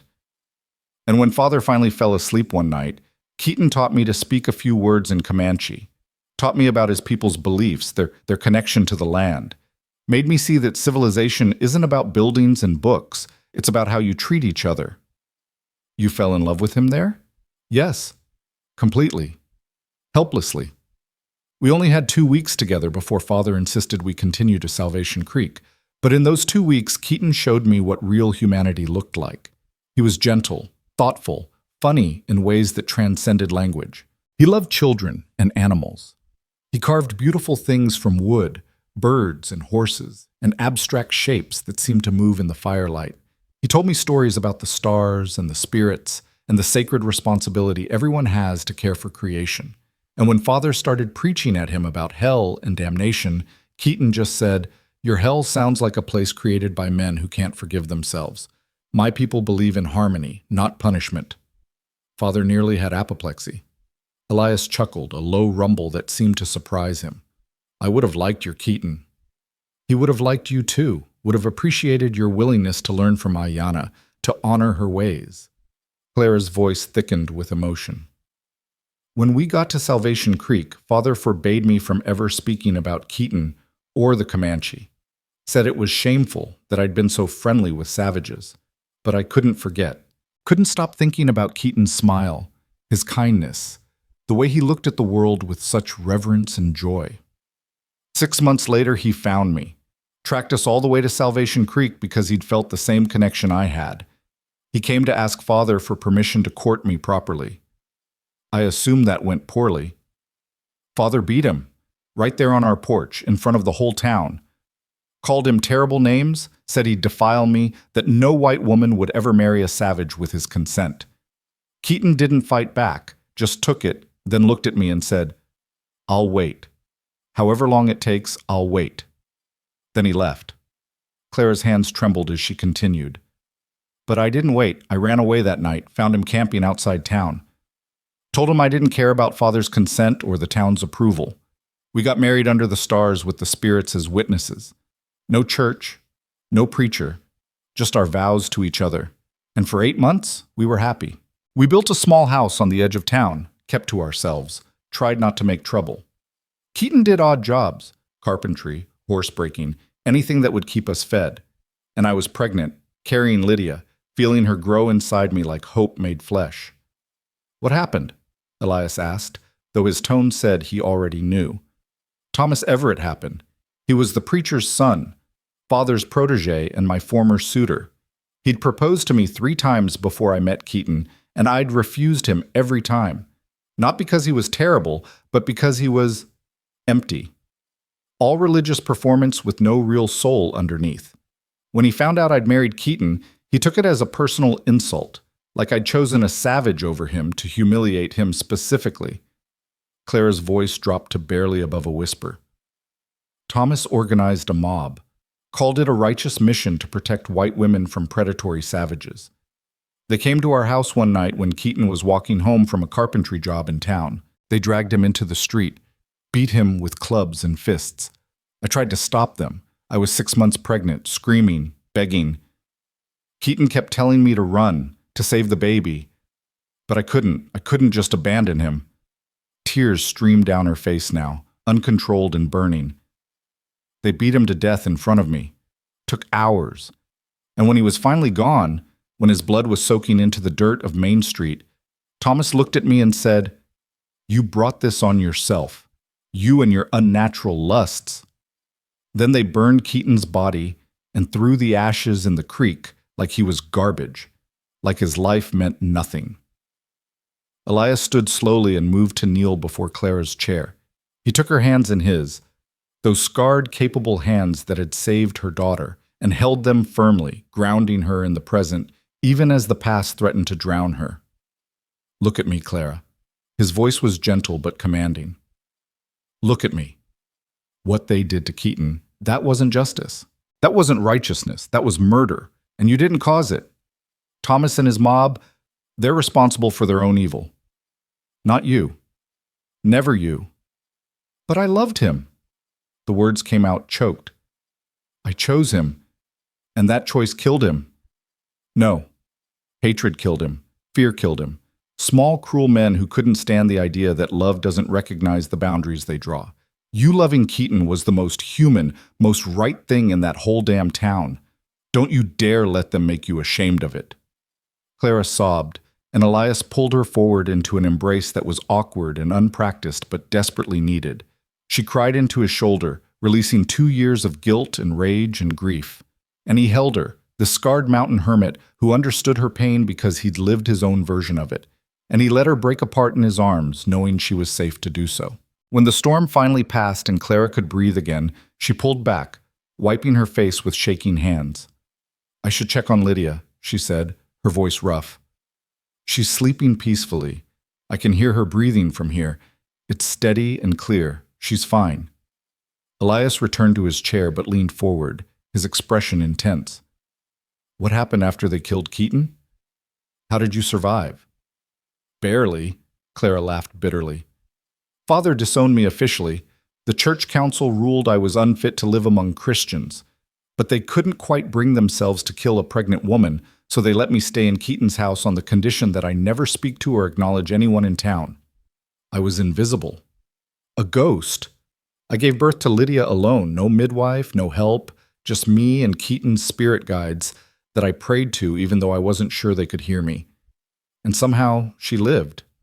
Somehow we both lived." She met Elias's eyes across the firelight. "I raised her for 2 years in that house, teaching her about her father, about his people's ways, about love and courage and resistance. I thought if I kept my head down, if I didn't make trouble, they'd eventually leave us alone. But Thomas, he kept watching, kept finding excuses to come by, to remind me that my half-breed daughter was an abomination. Finally, a few weeks ago, he led the church council in declaring that Lydia needed to be taken away for her own good, put in an institution where they could civilize her, make her white, make her forget she ever had a Comanche father. That's when you ran. That's when I ran. With nothing but what I could carry and a rumor of a doctor in the mountains who might help us, who might not turn us away like everyone else had."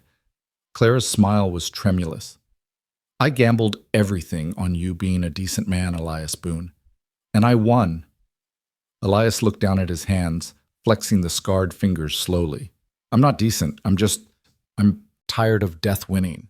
Tired of watching good people destroyed by hatred while evil men sleep soundly in their beds. When I saw you in the snow with Lydia, I saw a chance to fight back, to save someone that the world had condemned, to prove that their cruelty doesn't have to be the final word." "It doesn't," Clara agreed softly. "It can't be. Because if people like Thomas Everett get to decide who lives and who dies, who belongs and who doesn't, then everything good in the world will eventually be destroyed." They sat in companionable silence for a while, watching the fire burn low. Clara felt hollowed out, but strangely lighter, as if speaking her truth had released some of the poison she'd been carrying. And Elias seemed different too, less frozen, less withdrawn. The act of remembering Ayanna, of speaking her name and honoring her memory, had brought some small spark of warmth back to his ice-pale eyes. Finally, Clara stirred. "Can I ask you something personal? More personal than what we've already discussed?" But Elias's tone was wry, not defensive. "Why did you keep her medicine? After you swore never to heal again, why not destroy it all?" Elias considered the question carefully. "At first I kept it because I couldn't bear to touch it. Looking at those herbs and remedies hurt too much. Every bottle was a memory, every pouch a reminder of what I'd lost. So I just left them on the shelves, told myself I'd deal with them eventually. But then weeks became months, and I still couldn't do it. Couldn't bring myself to destroy the last physical remnants of Ayanna's knowledge." He stood and moved to the shelves, running his fingers along the jars with something like reverence. "Then I realized something. Destroying her medicine wouldn't honor her memory. It would be the final victory for everyone who tried to erase her, to make her people and their knowledge disappear. The best revenge I could take, the best way I could keep her alive was to preserve what she taught me. Use it, prove that her ways were valid and valuable, even if the world refused to admit it." Clara joined him at the shelves, studying the carefully labeled containers. Willow bark, sage, sweetgrass, cedar, juniper. Each one a piece of knowledge passed down through generations, surviving despite every attempt to destroy it. "Keaton taught me some plant knowledge too," she said. "Not as much as he wanted to. We didn't have enough time. But he showed me how to identify healing plants, how to give thanks before harvesting them, how to prepare them with respect and intention. He said his grandmother had been a healer, that the knowledge was sacred, that every plant had a spirit and a purpose, and our job was to listen and learn. Ayana said the same thing. Elias pulled down a jar of dried purple flowers. This is echinacea. Good for fighting infection, boosting the body's defenses. White doctors are just starting to figure out what the people have known for centuries, and this, he selected a twisted root, is ginseng. Gives strength, helps the body recover from illness or injury. Ayana used to make a tea from it for me when I worked too hard, didn't sleep enough. Said I needed to learn that healing myself was as important as healing others. She was right. She usually was. He replaced the jars carefully. If you want, I can teach you more. Everything Ayana taught me, everything I learned from Apache and Comanche healers over the years.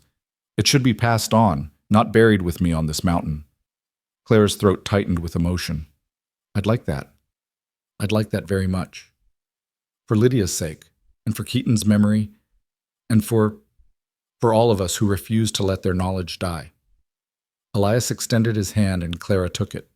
They shook firmly, sealing a pact that went deeper than words. A commitment to preserve, to remember, to fight back against erasure in whatever small ways they could. From the table, Lydia stirred and mumbled something in her sleep. Both adults turned immediately, but the child simply rolled over and settled again, her breathing easy and unlabored. Clara moved to check on her anyway, adjusting her blankets and pressing a kiss to her forehead. Lydia's skin was cool now, the fever completely broken. Her bandaged fingers looked less swollen, and when Clara gently touched them, Lydia didn't flinch or cry out. Healing was happening, slowly but surely. She's going to be all right, Clara whispered, more to herself than to Elias. She's really going to be all right. Yes. Elias joined her at the table, studying his small patient with professional satisfaction. Another week of rest and good food, and she'll be strong enough to start moving around. The frostbite damage is healing better than I expected. She'll have scars, shortened fingers and toes, but she'll keep full function. For a child who was half dead 4 days ago, that's a damn miracle. You're the miracle. No, she is, and you are. All I did was give her the chance to fight. She did the rest. He paused, then added quietly, Sam was younger when he got sick, weaker. The smallpox was more aggressive. I tell myself that's why I couldn't save him, that it was already too late by the time I recognized what it was. But part of me wonders if I didn't fight hard enough, if I gave up too soon. Clara turned to face him fully. Elias, you can't think like that. You did everything you could for your son. Everything. The fact that you couldn't save him doesn't mean you failed. It means the disease was stronger than any medicine could fight. That's not your fault. Isn't it? I'm a doctor. Saving lives is literally what I trained to do. And when it mattered most, when my own child's life hung in the balance, I couldn't. His voice broke. I couldn't do it. I held him while he died, Clara. Held him and felt his little body burn with fever and turn cold, and I couldn't do a goddamn thing to stop it. I know. Clara gripped his arm, forcing him to look at her. I know what that feels like. I held Keaton while he died too, felt his blood on my hands and my hair soaking through my dress. Watched the light leave his eyes while he tried to tell me he loved me, that everything would be all right. And I couldn't save him either, couldn't protect him from the hatred that killed him. So I understand that guilt, that feeling of powerlessness. But Elias, listen to me. Sometimes love isn't enough. Sometimes being good isn't enough. Sometimes evil wins, and all we can do is survive and keep fighting. Elias's eyes were bright with unshed tears. Is that what we're doing? Surviving? Yes, and it's harder than dying. It's harder than giving up. Every day we choose to keep going, to keep caring, to keep fighting for the people we love. That's an act of defiance. That's how we win. He nodded slowly, processing her words. Then, with visible effort, he straightened his shoulders and wiped his eyes with the back of his hand. You're right. You're absolutely right. Ayana would have said the same thing. She always told me that grief was love with nowhere to go, and the only way through it was to find new places to put that love, new people to care for, new reasons to fight. Like us, Clara said gently. Like Lydia and me. We're giving you a reason to fight again. And you're giving me something I thought I'd lost forever. Elias's voice was rough but sincere. Hope. The possibility that good things can still happen, that not everyone in the world is cruel or indifferent. You remind me why I became a doctor in the first place. Not for glory or money, but because saving lives matters. Because every person deserves a chance to live, to love, to be free. Clara felt tears prick her eyes again, but these were different. Tears of gratitude, of connection, of shared purpose. Thank you, she whispered, for seeing us as people worth saving, for not turning away when it would have been easier. Thank you for trusting me, for giving me a second chance to do right by someone. He hesitated, then reached into his pocket and withdrew something small. It was the turquoise pendant Clara had given him, Keaton's wedding gift.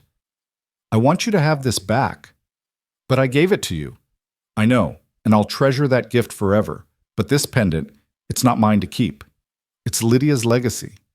A piece of her father that should stay with her family. He pressed it into Clara's hand, closing her fingers around it. Keep it safe. Give it to her when she's old enough to understand what it means, what he meant. Tell her about Keaton's courage and kindness. Make sure she knows her father was a hero, not the savage they called him. Clara clutched the pendant to her chest, overwhelmed by the gesture. I will. I promise, I will. They stood close together in the lamplight, two wounded souls finding strength in each other's survival. Outside, the wind had picked up again, howling through the pines with a voice that sounded almost alive. But inside the cabin, warmth and light held firm. The fire crackled. Lydia breathed steadily, and for the first time since their respective worlds had ended, Clara and Elias both felt something fragile and precious taking root in the ruins. Not happiness, not yet, but the possibility of it. The promise that maybe, somehow, life could be more than just surviving. Maybe it could be living again. As the night deepened and exhaustion finally claimed them both, Clara curled up in Elias's bed while he settled into his chair by the fire, as he'd done every night for 2 years. But before she closed her eyes, she whispered into the darkness, Elias? Yes? Thank you for not letting me bury my daughter. Thank you for fighting when I couldn't anymore. Thank you for being the man Keaton would have wanted protecting us. Silence stretched for a long moment. Then, so quietly she almost didn't hear it. Thank you for reminding me what I'm fighting for. Good night, Clara. Good night. And as sleep pulled Clara under, she dreamed not of death and blood and loss, but of spring coming to the mountains, of snow melting and flowers blooming and new life pushing up through frozen earth, of 3 people, 2 wounded adults and 1 healing child, building something beautiful from the wreckage of their shattered lives. It was just a dream, but it was enough. Clara's dream of spring shattered 7 days later with the crack of a rifle shot. She'd been hanging laundry on a line Elias had strung between 2 pines behind the cabin, humming one of Keaton's old songs while Lydia played in a patch of sun-warmed snow nearby. The girl was still weak, still healing, but strong enough now to sit up and laugh and build small snow creatures with her bandaged hands. The sound of her daughter's laughter had become Clara's favorite music, proof that they'd survived, that life could contain joy again. The shot came from the east, echoing off the mountains like thunder. Clara's hands froze on the wet shirt she'd been pinning, every muscle in her body going rigid with primal fear. Lydia looked up from her snow rabbit, confusion clouding her dark eyes. Mama? What was that? Clara dropped the laundry and ran to her daughter, scooping her up despite Lydia's protests. Inside, now, don't argue. She was halfway to the cabin door when Elias burst out, his face grim and his hands already reaching for the rifle he kept mounted above the doorframe. His eyes met Clara's, and she saw her own fear reflected there, sharpened by understanding. This wasn't a hunter's shot. This was a warning. Get Lydia to the back room, he ordered, his voice clipped and military. Bar the door from inside. Don't come out no matter what you hear, understand? Elias, what? Now, Clara, move. The urgency in his tone broke through her paralysis. She ran inside with Lydia, her heart hammering so hard she could hear it in her ears. In the back room, she set Lydia on the bed and immediately began dragging Elias's heavy wooden chest in front of the door. Her hands shook so badly she could barely grip the handles. Mama, you're scaring me. Lydia's voice was small, thin with fear. What's happening? I don't know, baby, but we're going to be quiet and stay here until Elias says it's safe. Can you do that for Mama? Lydia nodded, her eyes huge in her pale face. Clara pulled her close, wrapping them both in a blanket, and pressed her ear against the door. From outside, she could hear voices, multiple voices, men's voices, rough and angry, and getting closer. Through the thin walls, she heard Elias's voice, calm and cold as winter ice. That's far enough. State your business. Our business is with the woman and the half-breed child. We know they're here. The voice was familiar, sickeningly familiar. Thomas Everett. Clara's blood turned to slush in her veins. We've been tracking them for a week. Your smoke gave you away, hermit. Now hand them over peacefully, and we'll leave you in peace. There's no woman or child here, just me and my solitude. You gentlemen are trespassing on private property. I suggest you turn around and head back down the mountain before this gets ugly. We're not leaving without them. Another voice, older and harder. Clara recognized it too. Reverend Everett, Thomas's father, and the man who'd presided over her expulsion from Salvation Creek. That woman is a fornicator and a blasphemer. The child is an abomination that needs to be civilized. We have a moral obligation to take them back, and no mountain hermit is going to stop us. Clara heard Elias's rifle cock, the metallic click impossibly loud in the mountain stillness. I said no, and I mean no. That woman and her daughter are under my protection. You touch them, you answer to me. Laughter erupted from the men, cruel and mocking. Clara counted at least 5 distinct voices, maybe 6. Too many. Far too many for one man to fight, even one as capable as Elias. Your protection? Thomas's voice dripped with contempt. You're 1 against 6, old man. You really want to die for a whore and her savage spawn? Been dead for 2 years already. Dying again don't scare me much, but I'll take at least 3 of you with me, and I guarantee you'll be first, boy. So ask yourself, is your pride worth a bullet through the skull? The certainty in Elias's voice sent chills down Clara's spine. This wasn't bravado or bluffing. This was a man who'd already lost everything, who had nothing left to fear and nothing left to lose. A man who'd chosen his line in the snow and would die defending it. Clara made a decision.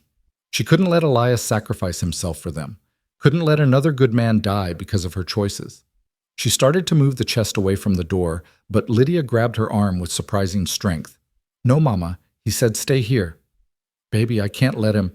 He knows what he's doing. Papa would say, trust the warrior who knows the battlefield. Lydia's voice was steady despite her fear, echoing Keaton's wisdom with heartbreaking accuracy.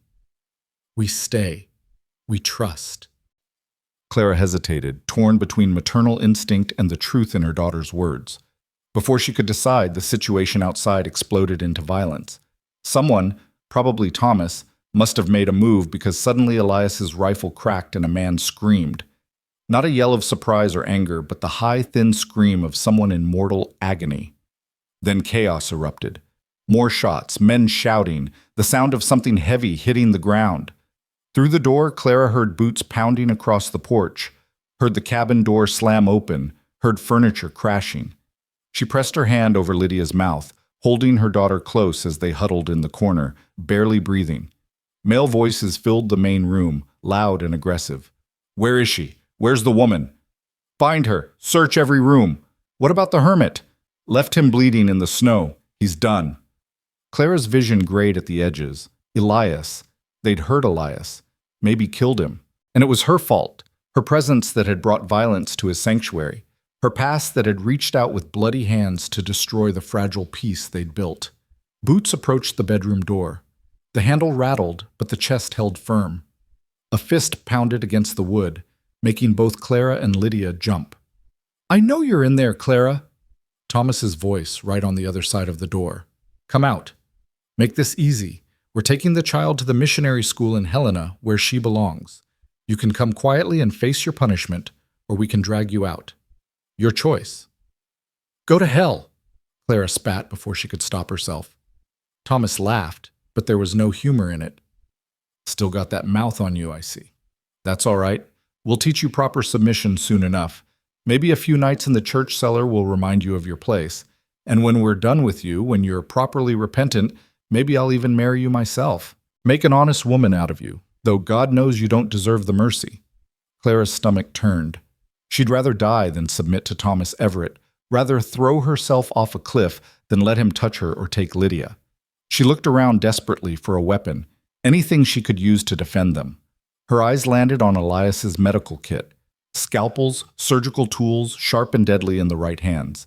She grabbed a scalpel just as something heavy slammed into the door, splintering the wood. The chest scraped backward an inch. Another impact, and the door cracked down the middle. They were coming through, and Clara had seconds at most to prepare. She pushed Lydia behind her, pressing her daughter flat against the wall. "Don't look, baby. Whatever happens, close your eyes and don't look." "Mama, no!" The door exploded inward, the chest tipping over as two men forced their way through. Thomas came first, his face flushed with triumph and rage. Behind him, a younger man Clara didn't recognize, probably one of his followers from the church. Thomas's eyes locked onto Clara, and something ugly and possessive flickered in their depths. "There you are. Been looking for you for a week, Clara. You led us on quite a chase." He took a step forward, and Clara raised the scalpel, her hand shaking but her resolve iron hard. "Don't come any closer. I swear to God, Thomas, I will cut you." "With that little blade?" He laughed, but his eyes were wary. "You really think you can stop us? There's 6 of us and 1 of you. Be reasonable. Put down the knife, hand over the child, and maybe we'll go easy on you." "You'll have to kill me first, and even then, I promise I'll take a piece of you with me." Thomas's expression hardened. "So be it. Jackson, grab the kid." The young man moved to circle around Clara, reaching for Lydia. Clara slashed at him with the scalpel, catching his forearm and opening a shallow cut. He yelped and jumped back, clutching the wound. "Bitch, cut me. And I'll do worse if you try again." Clara's voice was steady despite her terror.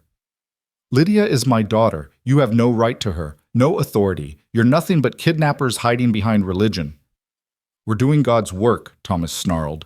"That half-breed needs to be saved from herself, saved from your corrupting influence. We're giving her a chance at civilization, at redemption. You should be grateful." "Grateful? You murdered her father, beat him to death in the street while I watched, and now you want me to be grateful that you're stealing my child?" Clara's laugh was bitter and broken. "You're not doing God's work, Thomas. You're doing the devil's." Thomas's face went purple with rage.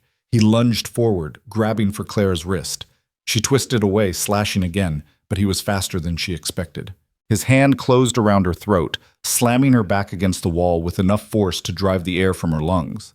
The scalpel clattered to the floor.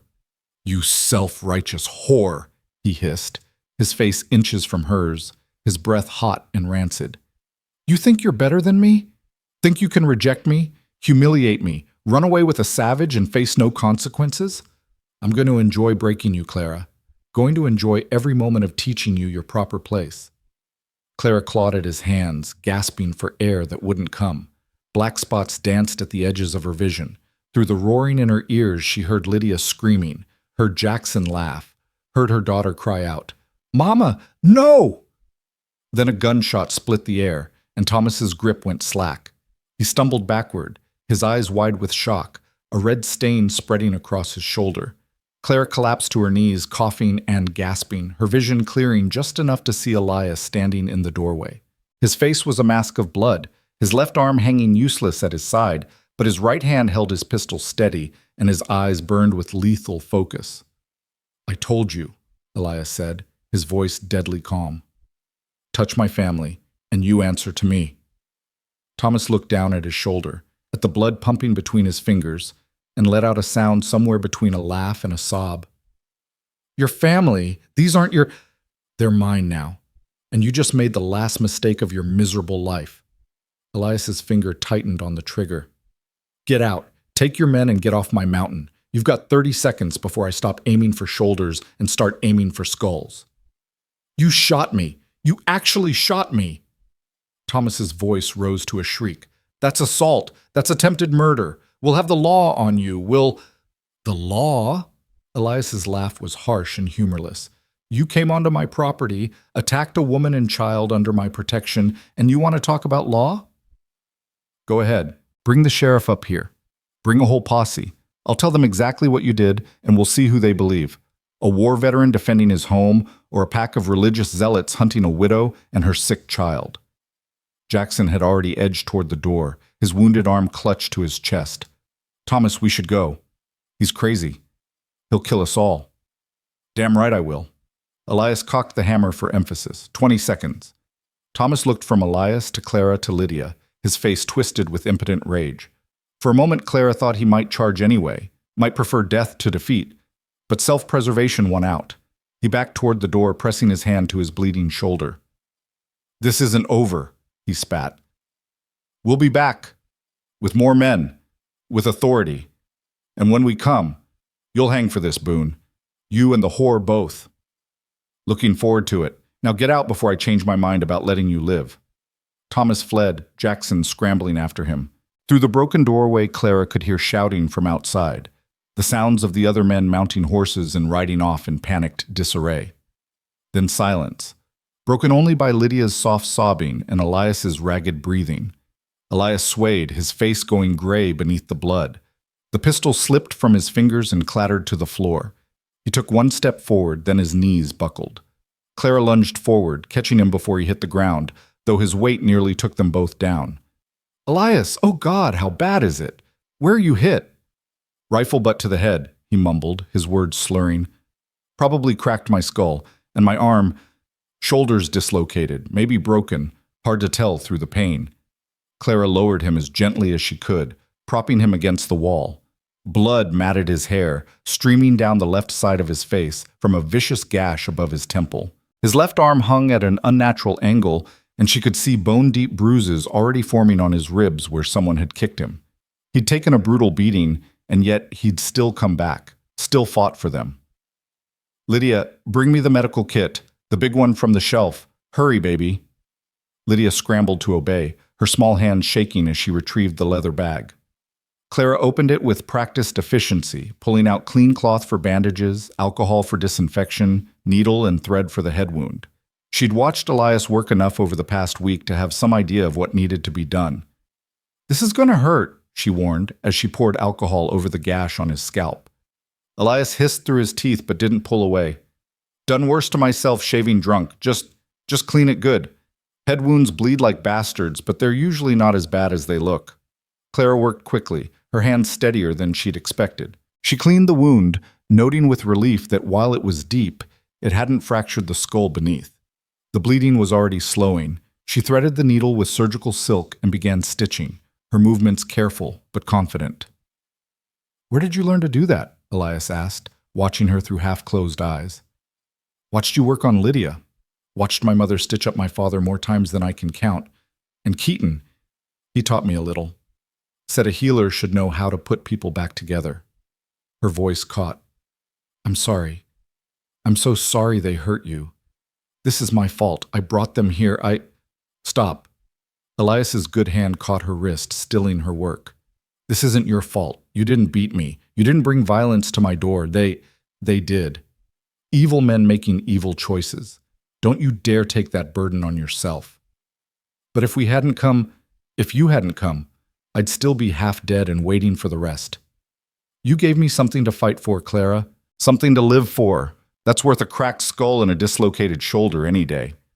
Clara finished the last stitch and tied it off, then moved to examine his shoulder. Even without medical training, she could see it was badly dislocated, the joint sitting wrong beneath the skin. Elias followed her gaze and grimaced. That needs to be set, soon, before the swelling gets too bad. I don't know how to... I'll talk you through it. It's going to hurt like hell and I might pass out, but it needs to be done. He looked at Lydia, who was watching with wide, frightened eyes. Little warrior, I need you to be very brave right now. Can you do that for me? Lydia nodded solemnly. Good girl. Go get me that leather belt hanging by the door, and the whiskey bottle from the top shelf in the kitchen. This is going to be loud and I don't want to scare you more than necessary. While Lydia fetched the items, Elias instructed Clara on how to relocate his shoulder. She listened carefully, trying not to think about the pain she was about to cause him, focusing instead on the technical details. Angle, leverage, rotation, speed. When Lydia returned, Elias folded the belt and bit down on it, nodding for Clara to proceed. She gripped his arm as instructed, planted her foot against his ribs for leverage, and pulled. The sound of the joint popping back into place was audible even over Elias's muffled scream. He went rigid, his good hand clenching into a fist, sweat breaking out across his face. Then it was done, and he sagged back against the wall, breathing hard through his nose. Clara quickly fashioned a sling from a torn sheet, immobilizing the arm against his chest. Then she grabbed the whiskey and pressed it to his lips. He drank deeply, coughing as the liquor burned down his throat. "Good," he rasped once he could speak again. "That's good. You did good, Clara. I hurt you. You fixed me. There's a difference." He took another pull from the bottle, then looked toward the broken doorway. "They'll be back." Thomas meant what he said. He's not the type to accept defeat gracefully. "I know." Clara's jaw tightened. "Which means we need to leave. Tonight. We can't stay here and wait for them to return with reinforcements." "No." Elias's voice was firm despite his injuries. "We're not running. This is my home. My land. I've run enough in my life and I'm done. If they come back, we'll be ready." "Elias, be reasonable. You're injured. We can't fight off a dozen men. We won't have to. This mountain, it's got teeth if you know how to use them. Natural choke points, places where we can defend with small numbers. I've spent 2 years learning every trail, every hiding spot, every advantage this terrain offers. If they come, we'll make them regret it." Clara wanted to argue, wanted to insist they flee while they still could. But looking at Elias's face, battered but determined, bleeding but unbowed, she understood. This wasn't just about the cabin or the land. This was about standing ground after years of retreat. This was about refusing to let hatred win one more time. "All right," she said quietly. "We stay. We fight. But you need to rest first. Let me clean the rest of these wounds, get you properly bandaged. Then we'll plan our defense." Over the next hour, Clara tended to Elias's injuries with growing confidence. The head wound was the worst, but the others were mostly bruises and minor cuts. Nothing life-threatening, though he'd be sore and weakened for days. Throughout the treatment, Lydia stayed close, handing Clara supplies and watching with the serious concentration of a child learning important lessons. When the work was done and Elias had been moved to his chair by the fire, Clara finally allowed herself to examine her own throat. Purple bruises in the shape of Thomas's fingers were already forming on her pale skin. It hurt to swallow, hurt to talk, but nothing was broken. She'd survive. Lydia climbed into Clara's lap, wrapping her small arms around her mother's neck. "I was so scared, Mama. I thought they were going to take me. Thought I'd never see you again." "I would never let that happen." Clara held her daughter tight, breathing in the sweet smell of her hair. "Never, baby. I would die first. Papa died trying to protect us. I don't want you to die too. I don't want Elias to die either." Lydia pulled back, her dark eyes shining with tears. "Why do they hate us so much? What did we do that was so bad?" Clara's heart broke anew. How did you explain hatred to a child? How did you make sense of something that made no sense at all? You didn't do anything wrong, sweetheart. Nothing. They hate because they're afraid. Afraid of anything different, anything they don't understand. And instead of trying to learn, trying to see that we're all just people trying to love and live and be happy, they choose to destroy what scares them. But that's their failing, not yours. Never yours. Keaton would say they're out of harmony, Elias added quietly. That's what Aiyana used to tell me when people were cruel. She said everyone and everything in the world is supposed to exist in harmony, like instruments in a song. But some people, they refuse to find their note. They'd rather make noise and call it music, rather than do the hard work of learning to play together. Lydia considered this, her young face thoughtful. So we're in harmony, the three of us? Yes, little warrior, I think we are. Or we're learning to be. Then I'm glad they didn't take me. I want to stay in harmony with you and Mama. Clara and Elias exchanged glances over Lydia's head, and something passed between them. An understanding, an acknowledgement, a promise.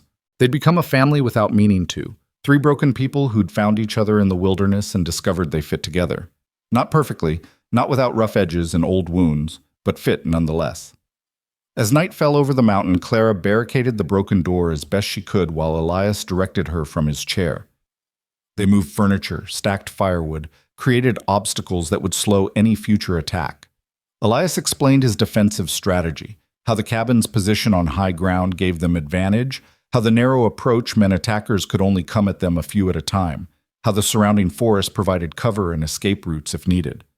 If they come in force, they'll likely come at dawn, Elias said, checking his rifle with his good hand. That's when men feel bravest, when they've spent all night convincing themselves they're doing the right thing. We'll hear them coming, no way to approach quietly through this forest. That'll give us time to position ourselves, time to prepare. And if we can't hold them off, then we run. There's an old mining trail half a mile north that leads down to the Flathead Valley. It's rough, but we can navigate it even in winter. We get to the valley, we can disappear into the settlements there, but I don't think it'll come to that. Thomas, he's a coward at heart. So's his father. They talk big about righteousness and duty, but neither of them has the stomach for real violence. Today proved that, soon as I shot back, they ran. Clara hoped he was right, but she couldn't shake the memory of Thomas's face, twisted with rage and humiliation. Wounded pride could be more dangerous than courage, she knew. Men like Thomas, men who defined themselves by power over others, they didn't forgive insults like today's. They didn't forget. That night, Clara insisted Elias take his bed, while she and Lydia slept in the main room where she could watch the door. She dozed fitfully, jerking awake at every sound. The wind in the pines, an owl's call, the crack of settling wood. Beside her, Lydia slept deeply, exhausted by fear and relief in equal measure. And from the back room, Clara could hear Elias's breathing, steady and strong despite his injuries. They'd survived. They'd fought and bled and survived. And tomorrow, if necessary, they'd do it again. Because that's what families did. They protected each other. They stood together against the darkness. They refused to let hatred win, no matter how many times it came knocking at their door. Clara touched the turquoise pendant around her neck, Keaton's pendant, returned to her by a man who understood its significance.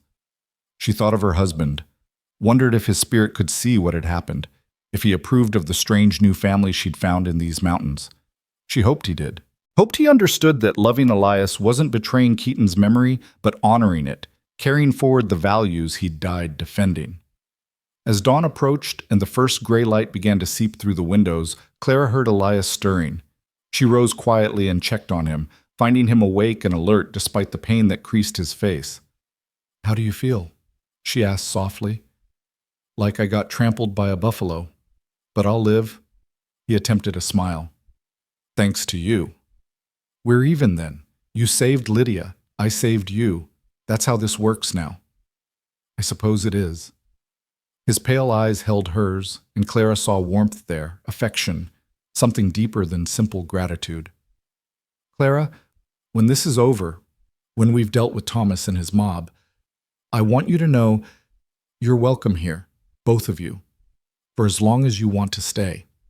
This cabin, it's big enough for 3, more than big enough, and I like having you here, like having a family again." Claire's throat tightened with emotion. "I like being here, like having someone who sees us as people, not problems, who fights for us instead of against us." "Always," Elias said simply. "I'll always fight for you. That's a promise I intend to keep." Outside, a raven called, harsh and clear in the cold morning air. Clara moved to the window, scanning the forest for any sign of movement. Nothing. Just snow and trees and the vast, indifferent wilderness that had nearly killed them and had somehow saved them instead. "They're not coming today," she said, more feeling than certainty. "No, but they'll come, and when they do, we'll be ready." Clara turned back to Elias, to this scarred, stubborn man who'd given them sanctuary when the whole world had turned away. "Together," she said. "Together," he agreed. And as the sun finally crested the mountains, painting the snow in shades of pink and gold, 3 survivors prepared to face whatever came next, not as separate, broken people, but as something stronger, something forged in pain and tempered by love, a family worth fighting for. They didn't come that day or the next. A week passed in tense watchfulness, every sound scrutinized, every shadow examined for threat. But the mountain remained quiet save for the wind and the wolves and the ordinary sounds of wilderness life. Clara began to wonder if perhaps Thomas had given up, if the bullet in his shoulder had taught him the lesson his pride had refused to learn. Elias knew better. "He's waiting," he said on the 8th morning as Clara changed the dressing on his head wound. The gash was healing cleanly, the stitches holding firm. Letting his shoulder heal, gathering more men, building his case for why righteous Christians need to storm a hermit's cabin and kidnap a child.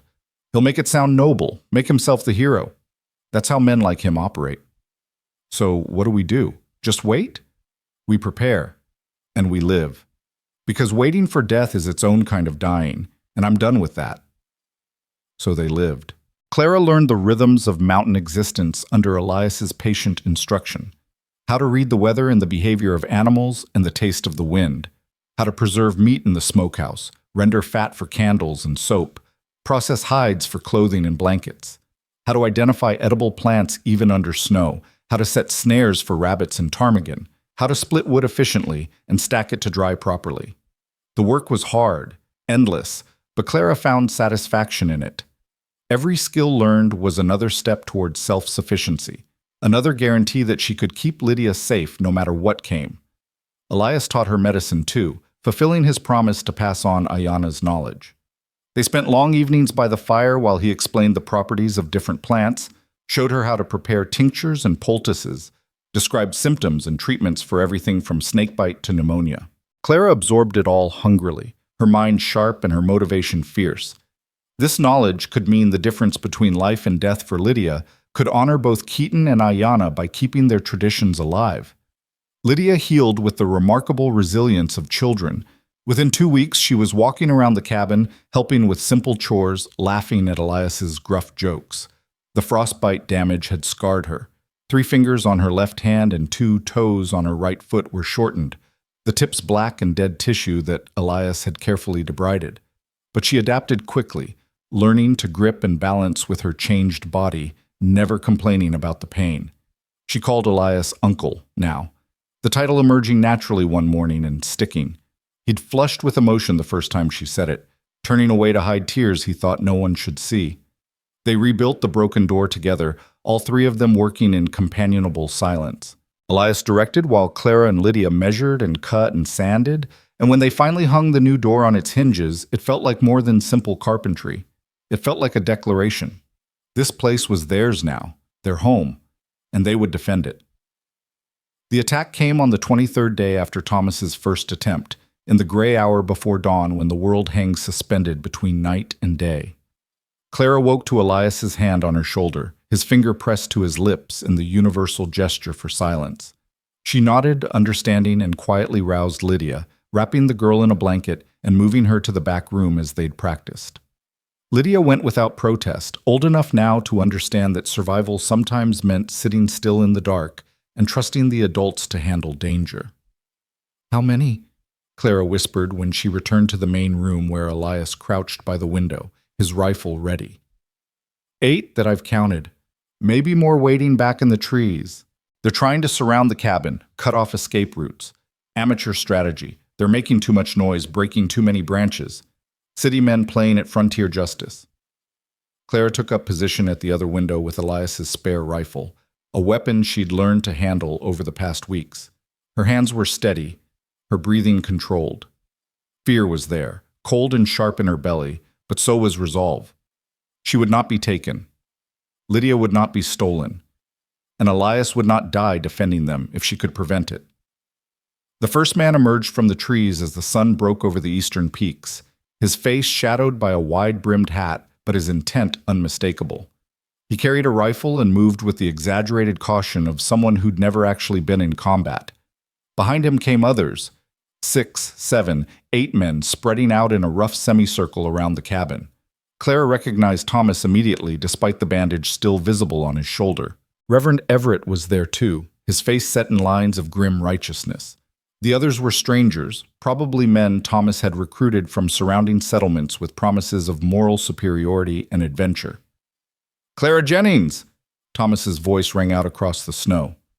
"We've come to take custody of your daughter under authority of the Territorial Church Council and the moral laws of God. Send her out peacefully, and you won't be harmed. Resist, and we'll take her by force and you'll hang for kidnapping and corruption of a minor." "That's rich," Elias muttered, "accusing her of kidnapping her own child." Clara called back, her voice clear and hard. "Lydia is my daughter, not your property. You have no authority here. Leave, or face the consequences." "The only authority we need is righteousness," Reverend Everett declared, stepping forward with a Bible held aloft like a shield. "That child is half savage, born of fornication and sin. She must be civilized, must be taught proper Christian values away from her mother's corrupting influence. We do this out of love, Clara. Love for the child's immortal soul." "You murdered her father out of love too, I suppose?" Clara's voice shook with rage. "Beat him to death and called it righteousness? There's nothing godly in what you're doing, nothing moral. You're just cruel men hiding behind Scripture to justify your hatred." "Enough talk." Thomas raised his rifle, aiming it at the cabin. "Last chance, Clara. Send out the girl, or we come in and take her." Elias's response was to fire a shot that kicked up snow 3 feet in front of Thomas, close enough to make him jump backward with a startled yelp. "Next one goes through your other shoulder. Then I start aiming for knees. You've got 10 seconds to get off my land before I stop being polite." For a moment, uncertainty rippled through the assembled men.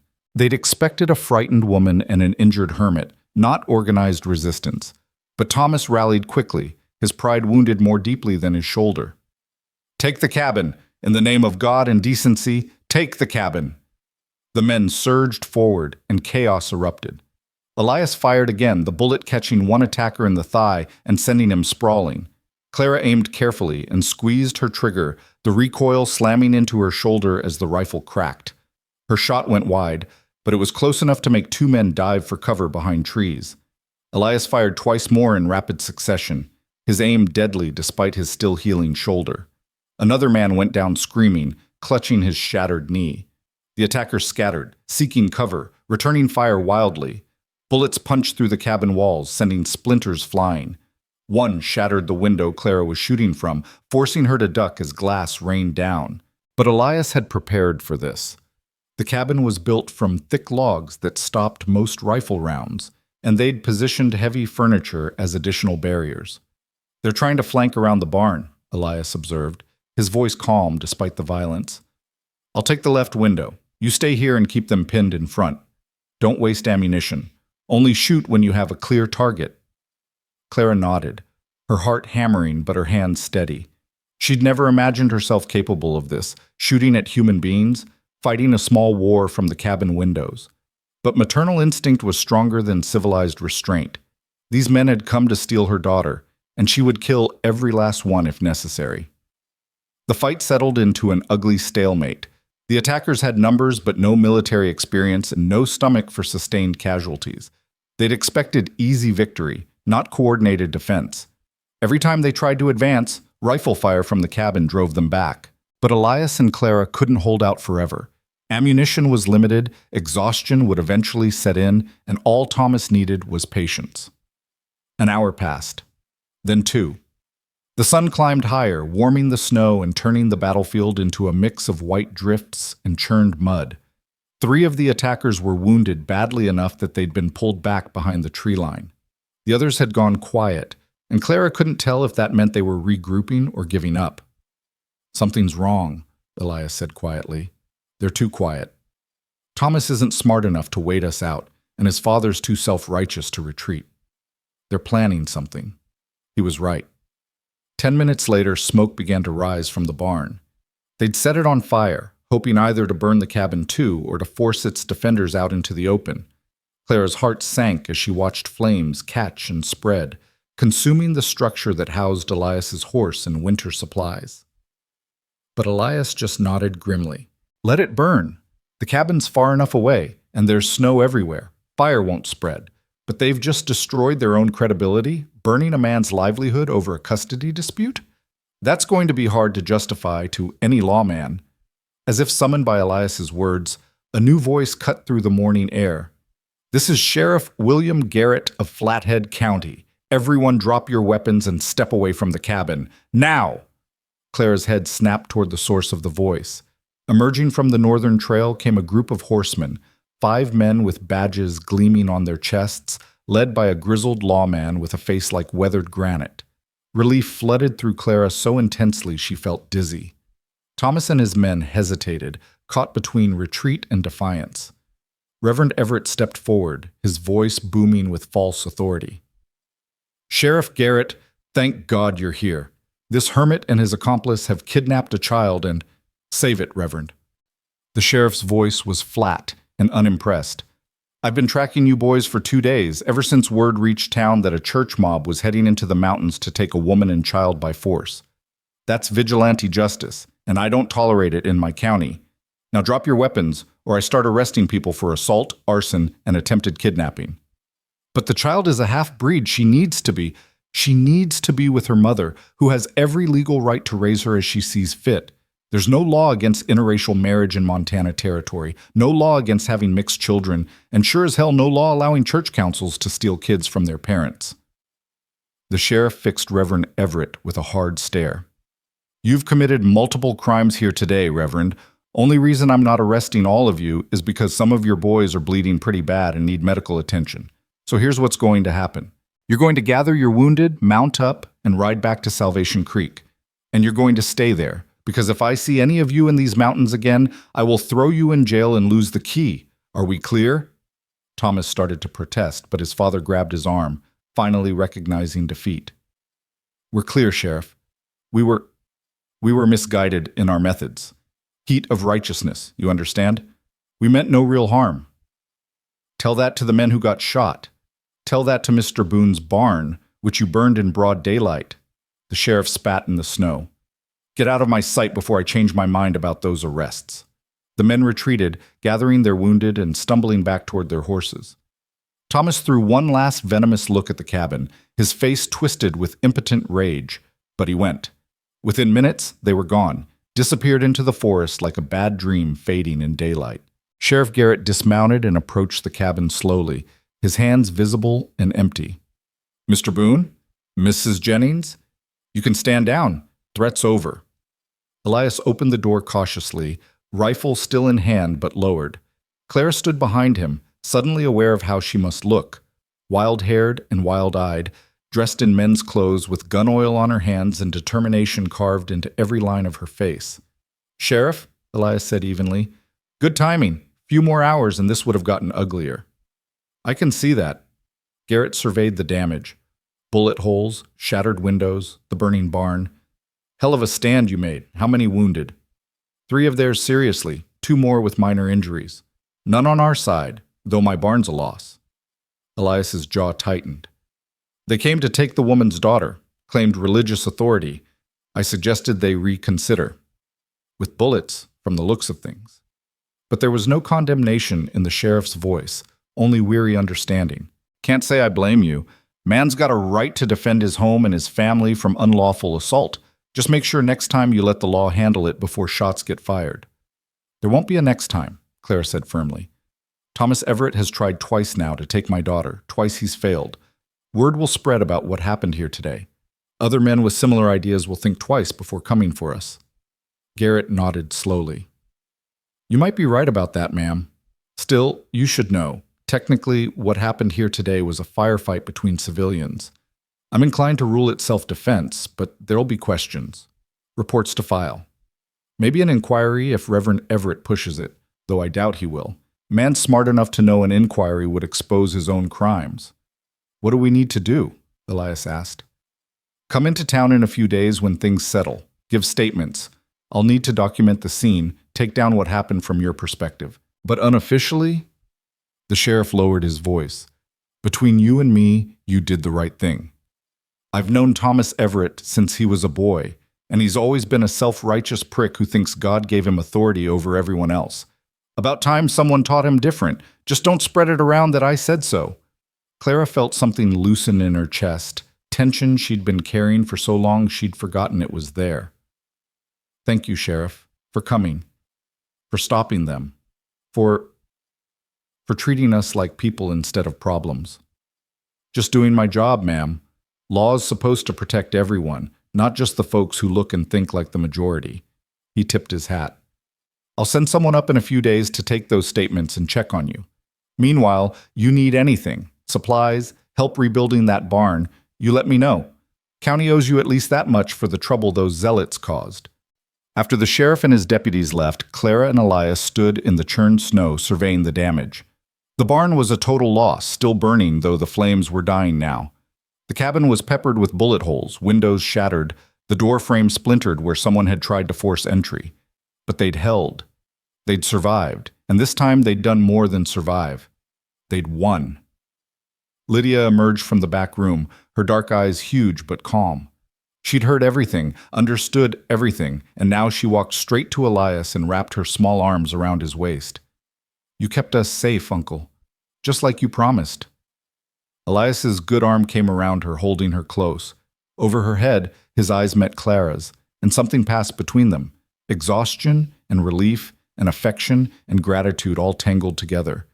They'd become something neither had expected or planned for, a family forged in fire and blood, held together by shared trauma and shared hope. The days that followed were busy with repair and recovery.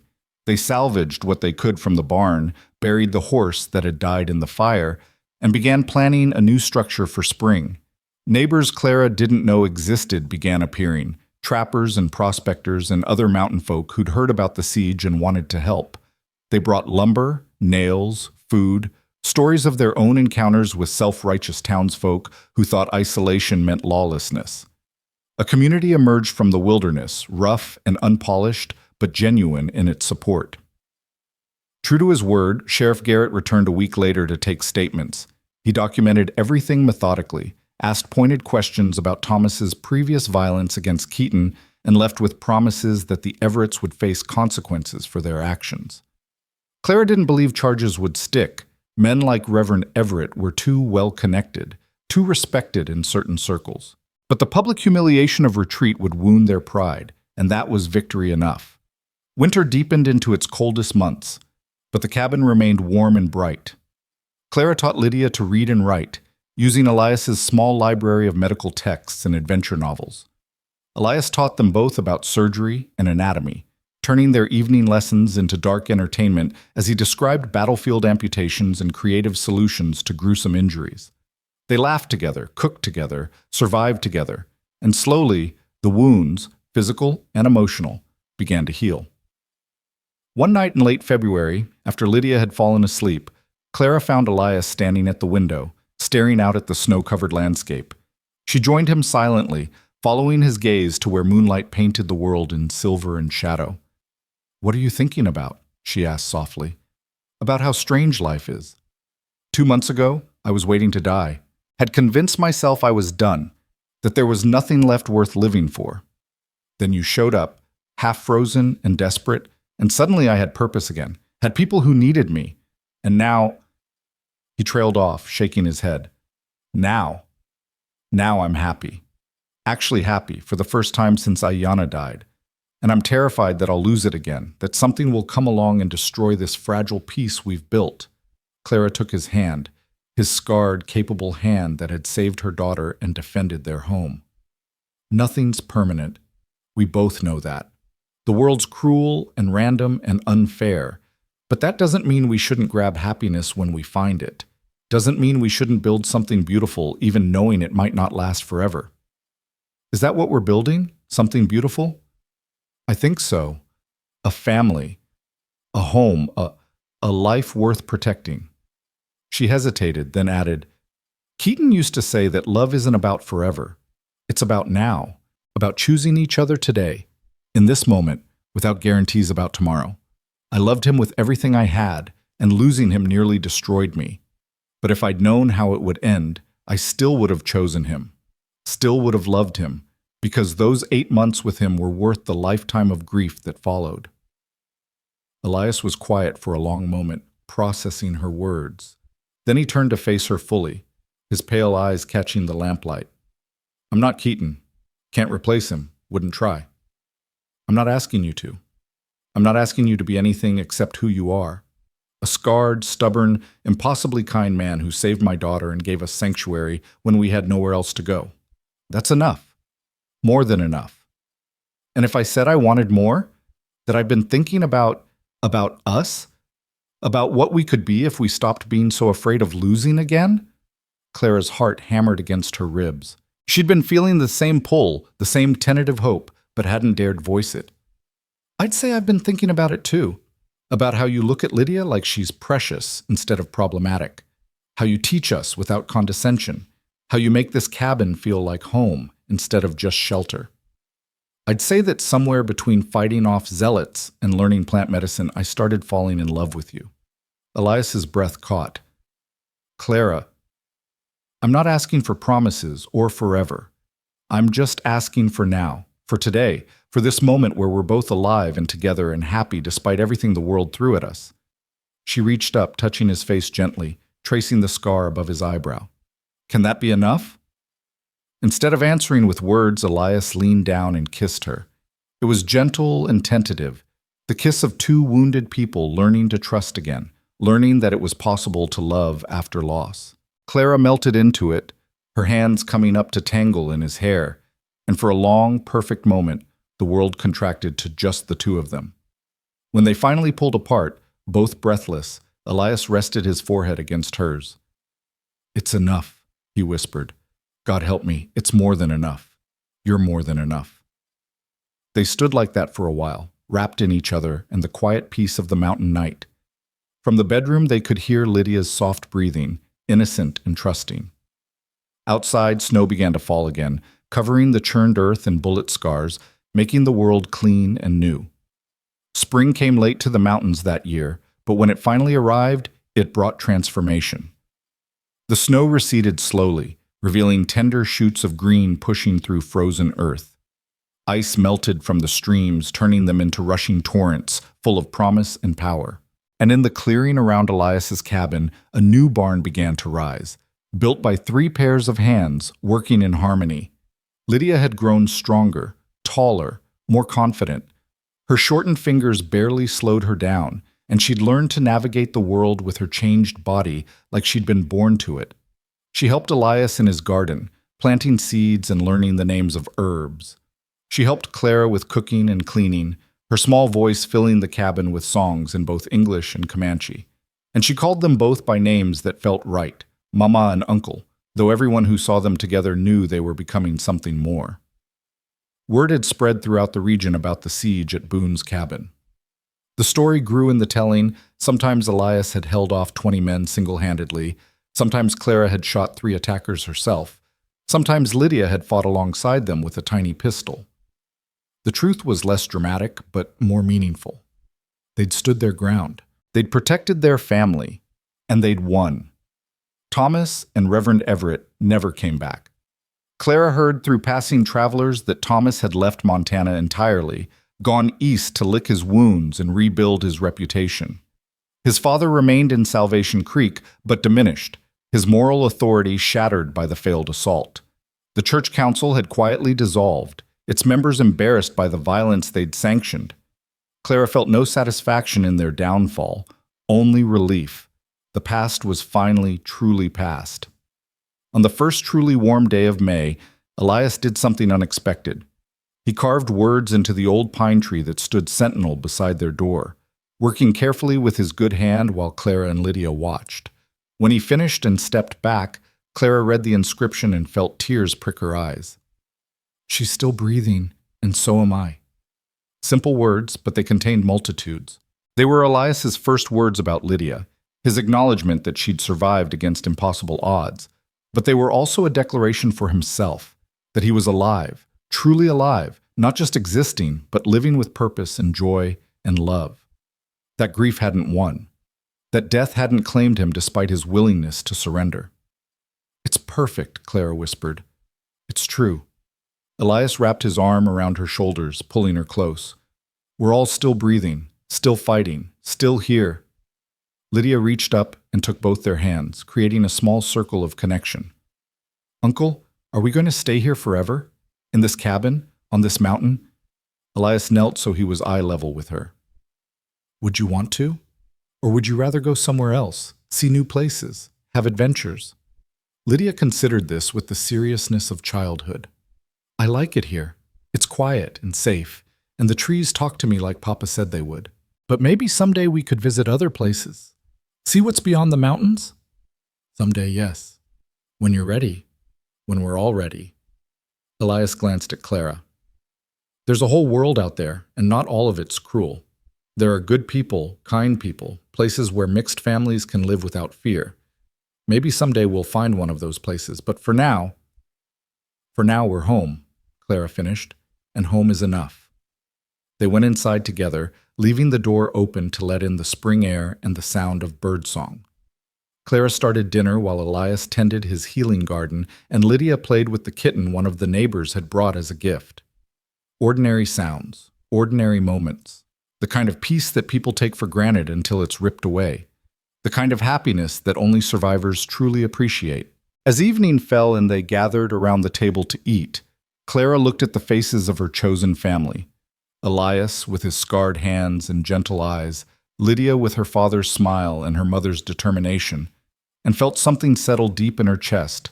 Contentment, maybe. Or hope. Or simply the recognition that they'd survived not just physically but spiritually, that they'd refused to let hatred poison them, refused to let loss define them. Keaton and Aiyana were gone, but their love endured in the people they'd shaped, the knowledge they'd shared, the values they'd defended.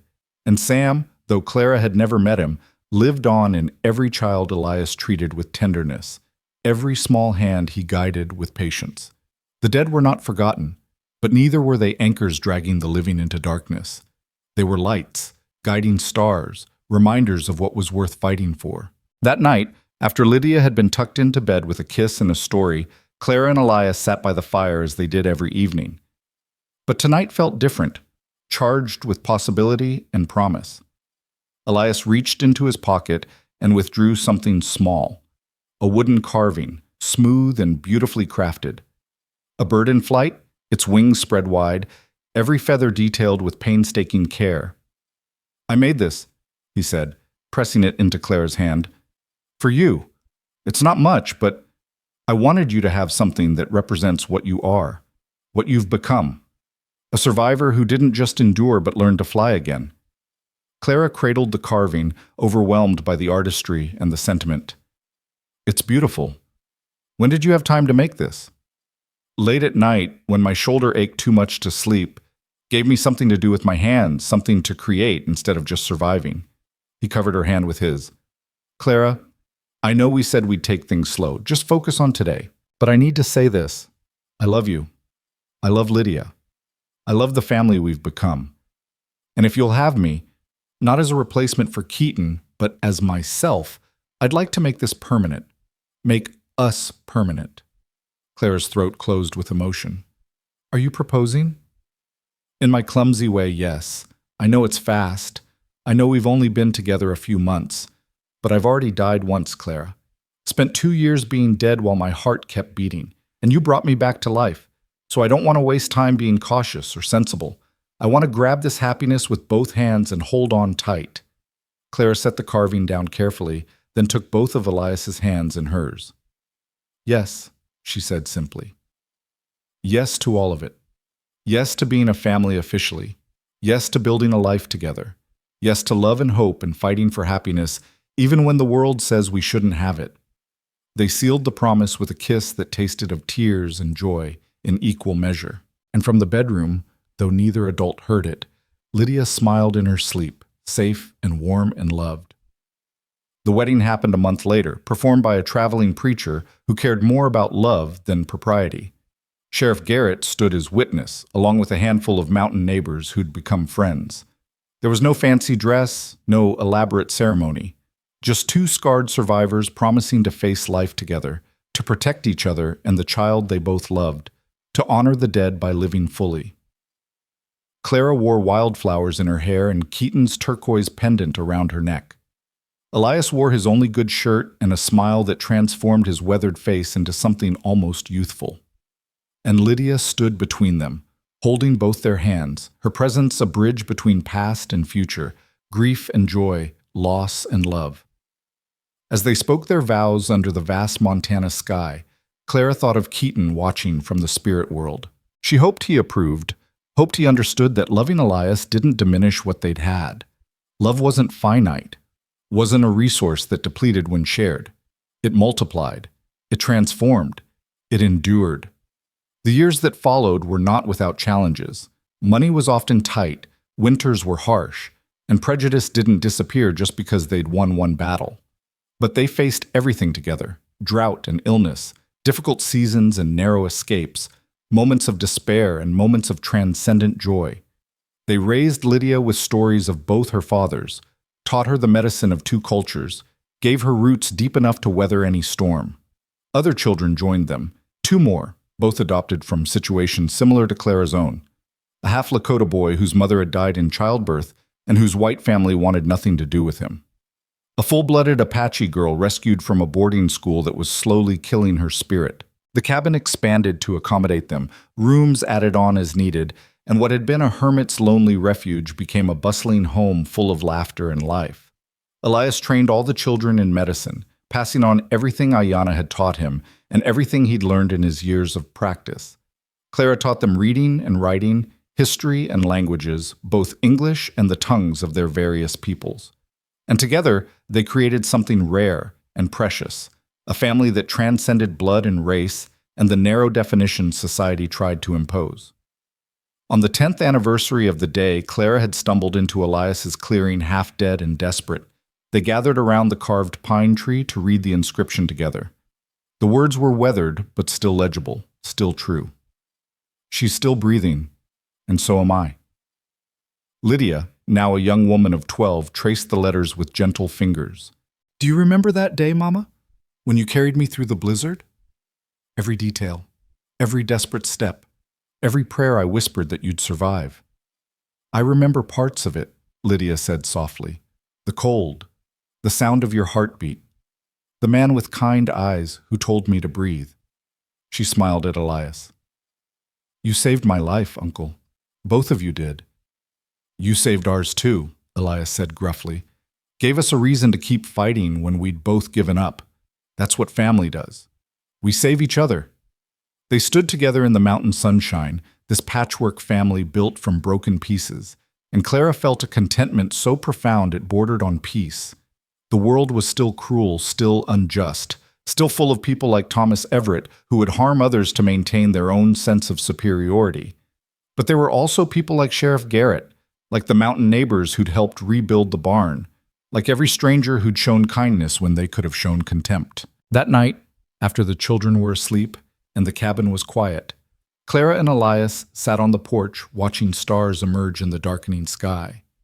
Somewhere in the distance, a wolf howled, not a sound of threat but of simple existence, announcing its presence to the wilderness. Do you ever regret it? Elias asked. Choosing this life? Staying here instead of going somewhere safer, somewhere you wouldn't have to fight so hard just to exist? Clara considered the question honestly. Sometimes I wonder what life would have been like if Keaton had lived, if we'd been able to raise Lydia without hatred chasing us, or if we'd gone further west to California maybe, where mixed families are more common. But regret? No, never. Because this life, this family, it's ours. We built it together from nothing. We fought for it, bled for it, refused to surrender it no matter how many times the world tried to take it away. That makes it precious in a way that easy things never could be. You're a wise woman, Clara Boone. She smiled at the name, her third name, after Jennings and Keaton's surname that she'd never formally taken. I'm a survivor. We both are. And we taught our children to survive too, but also to thrive, to find joy in small things, to fight for what matters, to love fiercely and protect ruthlessly and never, ever apologize for existing. Ayanna would have loved you, Elias said suddenly, would have recognized you as kin, not by blood, but by spirit. Two women who refused to be broken, who loved across boundaries the world said shouldn't be crossed. I wish I could have met her, learned from her directly instead of through your memories. She's in everything I taught you, every remedy, every technique, every bit of plant knowledge. That's her legacy, living on through you and through our children. The people have a saying, we are our ancestors' dreams made flesh. Well, you're making her dreams real. Keeping her medicine alive, passing it forward, that's more than I ever hoped to do. They sat in comfortable silence as the stars multiplied overhead, the Milky Way spreading across the sky like a river of light. And Clara thought about dreams, Her own dreams of safety and family, Keaton's dreams of a world where love mattered more than blood, Ayana's dreams of her healing knowledge surviving despite attempts to erase it, Elias's dreams of redemption and purpose. All those dreams, shattered and reformed, had somehow woven together into this moment, this life, this love. It wasn't perfect. It wasn't easy. But it was theirs, and it was real, and it was enough, more than enough. In the cabin behind them, 5 children slept safely, each one carrying the knowledge and values of the people who'd loved them enough to fight for them. In the forest around them, the mountains stood eternal and indifferent, a witness to both atrocities and miracles. And on the old pine tree, words carved in hope and truth and defiant survival caught the starlight and held it. She's still breathing, and so am I. They were still breathing, still fighting, still loving, still building something beautiful in a world that told them they shouldn't exist. And they would keep breathing, keep fighting, keep loving for as long as strength remained. Because that's what survivors did. That's what family meant. That's what hope looked like when you carved it from the wreckage of everything you'd lost and everything you'd gained. A home built from silence and blood and love. A family forged in fire and snow. A future claimed breath by breath, day by day, one small victory at a time. And it was enough. God, it was enough.